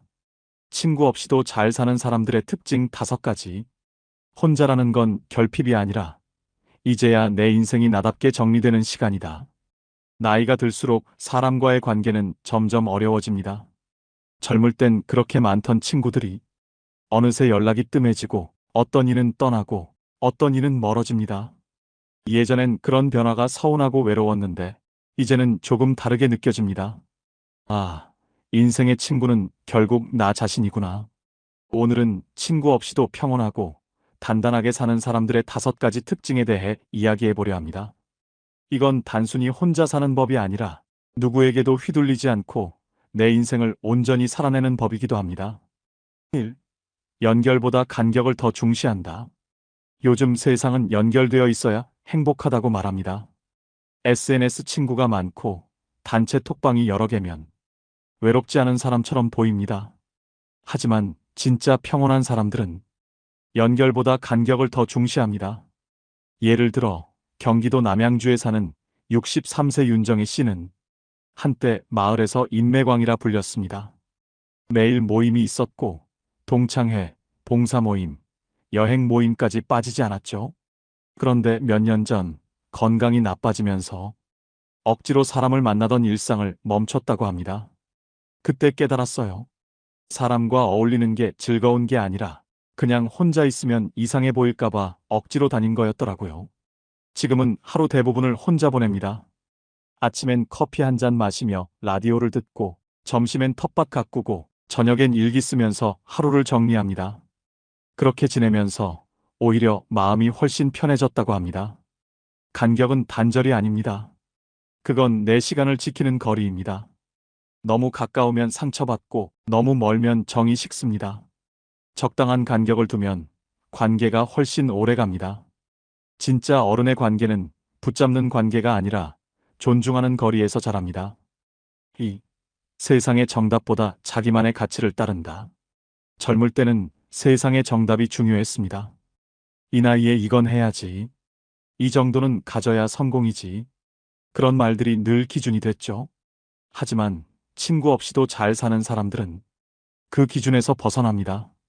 남이 뭐라 하든 자기 가치대로 사는 사람들입니다. 예를 들어 58세의 김동수 씨는 30년 넘게 다닌 회사를 그만두고 시골로 내려가 목공을 시작했습니다. 주변에서는 다 말렸습니다. 지금 나이에 그게 뭐가 되겠냐? 괜히 외롭고 후회할 거야. 하지만 그는 웃으며 말합니다. 회사 사람들과 매일 마주칠 때보다 나무랑 있는 지금이 훨씬 덜 외롭습니다. 그는 자신이 진짜 좋아하는 일을 하며 혼자 있는 시간의 소중함을 깨달았습니다. 이처럼 자기 가치를 따라 사는 사람은 누가 옆에 있든 없든 흔들리지 않습니다. 또 다른 예로 65세의 정미라 씨는 남편을 일찍 떠나보내고 혼자가 됐습니다. 처음엔 사람들을 붙잡고 외로움이 무서워 매일 모임을 찾아다녔다고 합니다. 그런데 어느 날 문득 깨달았답니다. 아무리 사람들 틈에 있어도 내 안이 비어 있으면 외롭더라고요. 그때부터 내 인생의 기준을 새로 세웠습니다. 매일 아침 일어나면 자신에게 물어본답니다. 오늘 나는 뭐 하면 좋을까? 그 질문 하나가 삶의 중심이 됐습니다. 누군가의 시선이 아니라 자기 마음의 방향으로 사는 사람, 그게 진짜 외롭지 않은 사람입니다. 3. 위로를 받는 자신만의 방법이 있다. 친구 없이도 잘 사는 사람들의 공통점, 바로 자기만의 위로법이 있다는 겁니다. 이 사람들은 남에게 기대지 않습니다. 외로울 때, 힘들 때 스스로 자신을 다독일 줄 압니다. 서울에서 혼자 사는 70세의 이선자 씨는 남편을 먼저 보내고 난 뒤로 많은 밤을 울며 보냈다고 합니다. 친구들도 처음엔 자주 찾아왔지만 시간이 지나면서 하나둘 멀어졌습니다. 그녀는 결국 스스로를 위로하는 법을 배웠습니다. 밤마다 잠이 안 와서 라디오를 들었어요. 익숙한 목소리 하나가 그렇게 따뜻하더라고요. 이후로 선자 씨는 매일 저녁 라디오에 사연을 보내기 시작했습니다. 누가 읽어주든 아니든 상관없었습니다. 그 시간에 마음을 글로 풀어내는 게 스스로를 치유하는 일이 되었죠. 또 어떤 분은 그림을 그리고 어떤 분은 글을 쓰거나 노래를 합니다. 그게 돈이 되지 않아도 누구에게 보여주지 않아도 괜찮습니다. 왜냐하면 그건 자기 마음을 달래는 대화의 시간이기 때문입니다. 이 사람들은 누가 나를 이해해 주길 바라지 않습니다. 그 대신 내가 나를 이해해 주면 충분하다고 생각합니다. 이게 바로 혼자서도 견디는 힘, 자기 위로의 기술입니다. 4. 친구라는 개념 자체에 덜 집착한다. 나이 들수록 이런 말 한 번쯤 하게 됩니다. 이젠 친구도 다 필요 없어. 그 말에는 서운함도 포기도 들어있지만 사실 그 이면에는 이해가 숨어 있습니다. 사람은 변하고 관계는 흘러간다. 그걸 받아들이면 훨씬 편해진다. 전북 익산에 사는 67세의 박영자 씨는 40년 지기 친구와 다툰 뒤 1년 넘게 연락을 끊고 지냈습니다. 그동안 속이 많이 상했지만 어느 날 이런 생각이 들었다고 합니다. 그 친구가 나한테 나쁜 사람인 건 아니었어요. 그냥 이제 서로 인생의 방향이 달라진 거죠. 그 후로 영자 씨는 친구에게 집착하지 않았습니다. 필요할 땐 연락하고, 그렇지 않으면 서로의 인생을 존중하는 거리에서 바라봅니다. 또 다른 분, 60대 중반의 오정철 씨는 이제는 진짜 친구보다 편한 이웃이 더 좋다고 말합니다. 친구는 기대가 많아서 서운해지는데 이웃은 그냥 인사만 해도 고맙잖아요. 그 말이 참 와닿습니다. 나이가 들수록 사람 관계는 깊이보다 가벼운 온기가 중요합니다. 친구에 대한 집착을 내려놓는다는 건 관계를 포기하는 게 아닙니다. 그건 인생의 중심을 타인에게서 나에게로 옮기는 일입니다. 누군가와의 관계보다 나 자신과의 관계를 회복할 때 진짜 평온이 찾아옵니다. 5. 심심함을 창조의 씨앗으로 쓴다. 마지막 특징입니다. 친구 없이 잘 사는 사람들은 심심함을 견딜 줄 압니다. 요즘은 조금만 심심해도 스마트폰을 켜죠. 영상 보고 채팅하고 계속 자극을 찾습니다. 하지만 혼자서 잘 사는 사람들은 그 심심함을 창조의 시간으로 바꿉니다. 대전의 72세 이광호 씨는 퇴직 후 할 일이 없어 처음엔 하루가 너무 길었다고 합니다. 그때부터 취미로 나무 공예를 배우기 시작했어요. 처음엔 그냥 심심해서 시작했는데 지금은 동네 작은 공방을 차렸습니다. 혼자 있으니까 손이 바빠졌어요. 마음이 쓸쓸할 틈이 없어요. 또 어떤 분은 매일 새벽에 글을 씁니다. 이 시간엔 아무도 나한테 말 안 걸잖아요. 그래서 내 생각이 제일 잘 들려요. 심심함은 비어있는 게 아닙니다. 그건 나에게로 돌아오는 시간입니다. 그 고요함 속에서 새로운 아이디어가 자라고 잊고 있던 감정이 피어납니다. 혼자 있을 때 생각이 깊어지고 그 생각이 나를 성장시킵니다. 세상과 잠시 떨어져 있을 때 우리는 오히려 더 나답게 살아갑니다. 마무리 혼자는 고립이 아니라 회복이다. 이제는 알겠습니다. 혼자라는 건 불행이 아니라 회복의 과정입니다. 친구 없이 잘 사는 사람들은 외로움을 참는 게 아니라 그 외로움 속에서 자신을 다시 만나는 사람들입니다. 다시 정리해보면 1.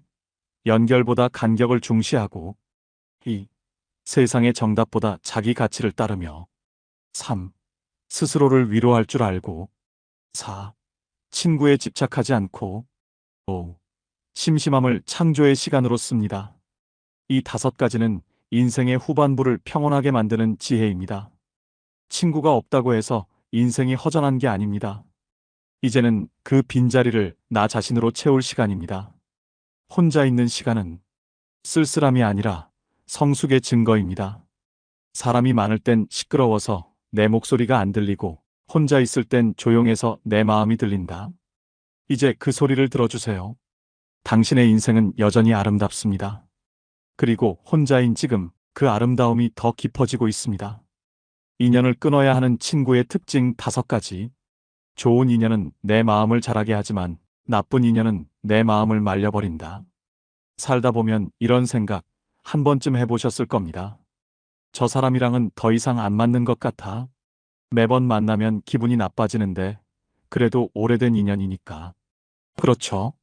우린 끊어야 한다는 걸 알면서도 정 때문에, 추억 때문에 그냥 버티며 관계를 이어갑니다.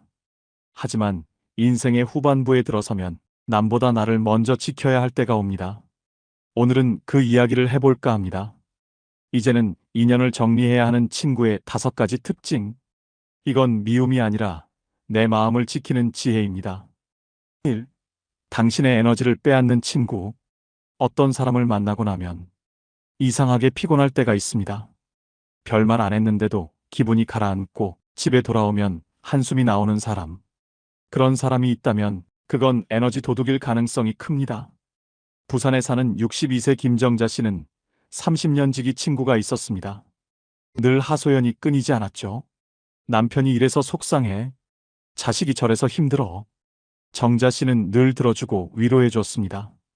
그런데 이상하게 만나고 돌아오면 마음이 늘 무겁고 피곤했답니다. 어느 날 남편이 물었대요. 그 친구 만나고 오면 꼭 얼굴이 어두워져. 왜 계속 만나? 그 말이 마음에 남아 그날 이후 그 친구의 전화를 받지 않았습니다. 처음엔 죄책감이 들었지만 며칠 지나니 마음이 놀랍게도 가벼워졌다고 합니다. 인연은 위로가 되어야지 짐이 되어선 안 됩니다. 당신의 에너지를 빼앗는 사람이라면 그건 오래된 인연이 아니라 이제는 정리해야 할 관계입니다. 이 당신의 성장을 싫어하는 친구. 진짜 친구는 당신이 잘 되면 진심으로 기뻐합니다. 하지만 어떤 친구는 당신이 조금이라도 나아지면 불편해합니다. 요즘 너 좀 잘 나가더라. 그래도 너무 나대지는 마라. 이런 말 농담처럼 들리지만 그 안에는 미묘한 질투가 숨어 있습니다. 서울 송파구에 사는 58세 이영호 씨는 은퇴 후 요리를 배워 유튜브 채널을 운영하기 시작했습니다. 소소하지만 구독자도 생기고 삶의 활력소가 됐죠. 그런데 오래된 친구가 한마디 했답니다. 이 나이에 유튜브는 좀 그렇지 않냐? 그거 해서 뭐 하려고? 그 말이 이상하게 상처로 남았다고 합니다. 그 친구는 늘 그랬습니다. 영호 씨가 무언가 새로 시도하면 괜히 힘 빼지 말라는 말을 습관처럼 했죠. 그제야 깨달았답니다. 이 친구는 나의 과거엔 어울렸지만 지금의 나는 이해 못하는구나. 그 후로 연락을 조금씩 줄였다고 합니다. 내가 잘하려 할 때 불편해하는 사람은 결국 내 인생의 발목을 잡는 사람입니다. 당신을 위축시키는 관계는 아무리 오래돼도 이제는 놓아줘야 합니다. 3. 당신을 비교의 잣대로만 보는 친구. 어릴 때는 비교가 경쟁이었습니다. 너 몇 등 했어? 너 어디 갔대? 그런 얘기들 속에서 자랐습니다. 하지만 나이 들어서까지 그 비교를 놓지 못하는 친구들이 있습니다. 너희 아들은 뭐 해? 너 요즘 집은 좀 정리했어? 나는 손주가 둘이나 되는데 너는? 이런 대화가 반복되는 사람이라면 그건 진짜 친구가 아닙니다. 인천에 사는 64세 최미경 씨는 오랜 친구 셋과 늘 점심 모임을 했습니다. 그런데 매번 나올 때마다 속이 뒤틀리고 마음이 허해졌답니다. 왜냐하면 그 모임의 주제는 늘 누가 더 나은가였기 때문입니다. 한 번은 이런 일도 있었습니다. 손주 사진을 자랑하던 친구가 넌 아직 손주 없지? 하고 웃었답니다. 순간 아무 말도 할 수 없었대요. 그날 집으로 돌아오며 미경 씨는 결심했습니다. 이제는 나를 비교하는 사람 옆에 있지 않겠다. 그 이후 그 모임을 완전히 끊었습니다. 처음엔 공허했지만 시간이 지나면서 오히려 마음이 편해졌습니다. 진짜 친구는 비교하지 않고 공감합니다. 당신을 잣대로 재는 사람은 결국 당신을 깎아내립니다. 그런 인연은 놓아야 비로소 당신의 자존감이 자랍니다. 4. 필요할 때만 찾아오는 친구. 살다 보면 꼭 있습니다. 평소엔 아무 연락도 없다가 자기 필요할 때만 연락하는 사람. 너 그거 좀 도와줄 수 있지? 이거 좀 해줄 수 있잖아. 이런 사람은 당신을 친구가 아니라 수단으로 생각합니다. 대구의 66세 오명수 씨는 사업을 하면서 친구들에게 자주 도움을 주었습니다. 돈도 빌려주고 일도 도와줬죠. 그런데 정작 본인이 힘들어졌을 땐 그 친구들이 하나같이 연락이 끊겼습니다. 그때 알았어요. 내가 도와준 게 의리가 아니라 이용당한 거였다는 걸. 명수 씨는 그 이후로 누군가 부탁하면 한 번 더 생각한답니다. 이건 진짜 도움이 필요한 걸까? 아니면 또 내 호의를 이용하려는 걸까? 친구라는 이름으로 다가오지만 당신의 마음을 소비하는 사람, 그건 친구가 아닙니다. 필요할 때만 찾는 사람은 당신의 시간과 마음을 빼앗는 사람입니다. 이제는 내가 도와줄 수 없어요. 라고 말할 용기가 필요합니다. 그건 냉정이 아니라 당신을 지키는 최소한의 방패입니다. 5. 당신을 과거에 묶어두는 친구. 마지막으로 가장 조용하지만 가장 무서운 유형의 친구가 있습니다. 바로 당신을 과거에 묶어두는 친구입니다. 너 그때 그랬잖아. 넌 원래 그런 애였지. 이런 말을 자주 하는 사람 있죠? 그 사람 옆에 있으면 이상하게 지금의 나가 아니라 옛날의 나로 돌아가야만 합니다. 광주에 사는 59세 이선영 씨는 고등학교 때부터 절친했던 친구가 있었습니다. 늘 즐겁게 웃고 떠들던 사이였지만 언제부턴가 그 친구의 말이 자꾸 선영 씨를 불편하게 했답니다. 넌 예전에도 그랬잖아. 결정 하나도 못하고 맨날 망설이고. 그 말이 농담처럼 들려도 그 안에는 늘 옛날의 선영 씨를 묶어두는 힘이 있었어요. 하지만 선영 씨는 지금 자기 일을 직접 꾸리고 혼자 여행도 다니는 사람으로 바뀌었죠. 그러다 문득 깨달았습니다. 저 친구는 여전히 내가 예전에 소심한 선영으로 남길 바라는구나. 그 후로 연락을 줄이고 지금의 자신을 인정해주는 새로운 사람들과 어울렸습니다. 당신을 과거의 틀에 가두는 사람은 당신의 성장을 방해합니다. 그런 관계는 추억이 아니라 굴레가 됩니다. 관계를 정리하는 건 이기심이 아닙니다. 이제 나이 50, 60이 넘어가면 사람을 모으는 게 아니라 거르는 일이 더 중요해집니다. 어릴 땐 누가 내 친구일까를 고민했지만 이제는 누가 더 이상 내 곁에 있으면 안 될까를 생각해야 합니다. 관계를 끊는 건 이기심이 아닙니다. 그건 내 마음을 지키는 선택입니다. 다시 한번 정리해 볼까요? 1. 내 에너지를 빼앗는 사람. 2. 내 성장을 싫어하는 사람. 3. 나를 비교의 잣대로 재는 사람. 4. 필요할 때만 찾는 사람. 5. 나를 과거에 묶어두는 사람. 이 5가지 특징을 가진 인연이라면 미련 갖지 말고 조용히 거리를 두세요. 인생 후반부의 평화는 사람이 많아서 오는 게 아닙니다. 당신을 편하게 만드는 사람, 그리고 당신 스스로의 마음. 그 2가지만 있으면 충분합니다. 정말 소중한 인연은 멀어져도 내 마음 안에서 여전히 따뜻하다. 하지만 나를 힘들게 하는 인연은 붙잡을수록 내 마음이 식어간다. 이제는 그런 관계에서 당당히 걸어 나오세요. 당신은 외로워서가 아니라 평화로워서 혼자 있는 겁니다.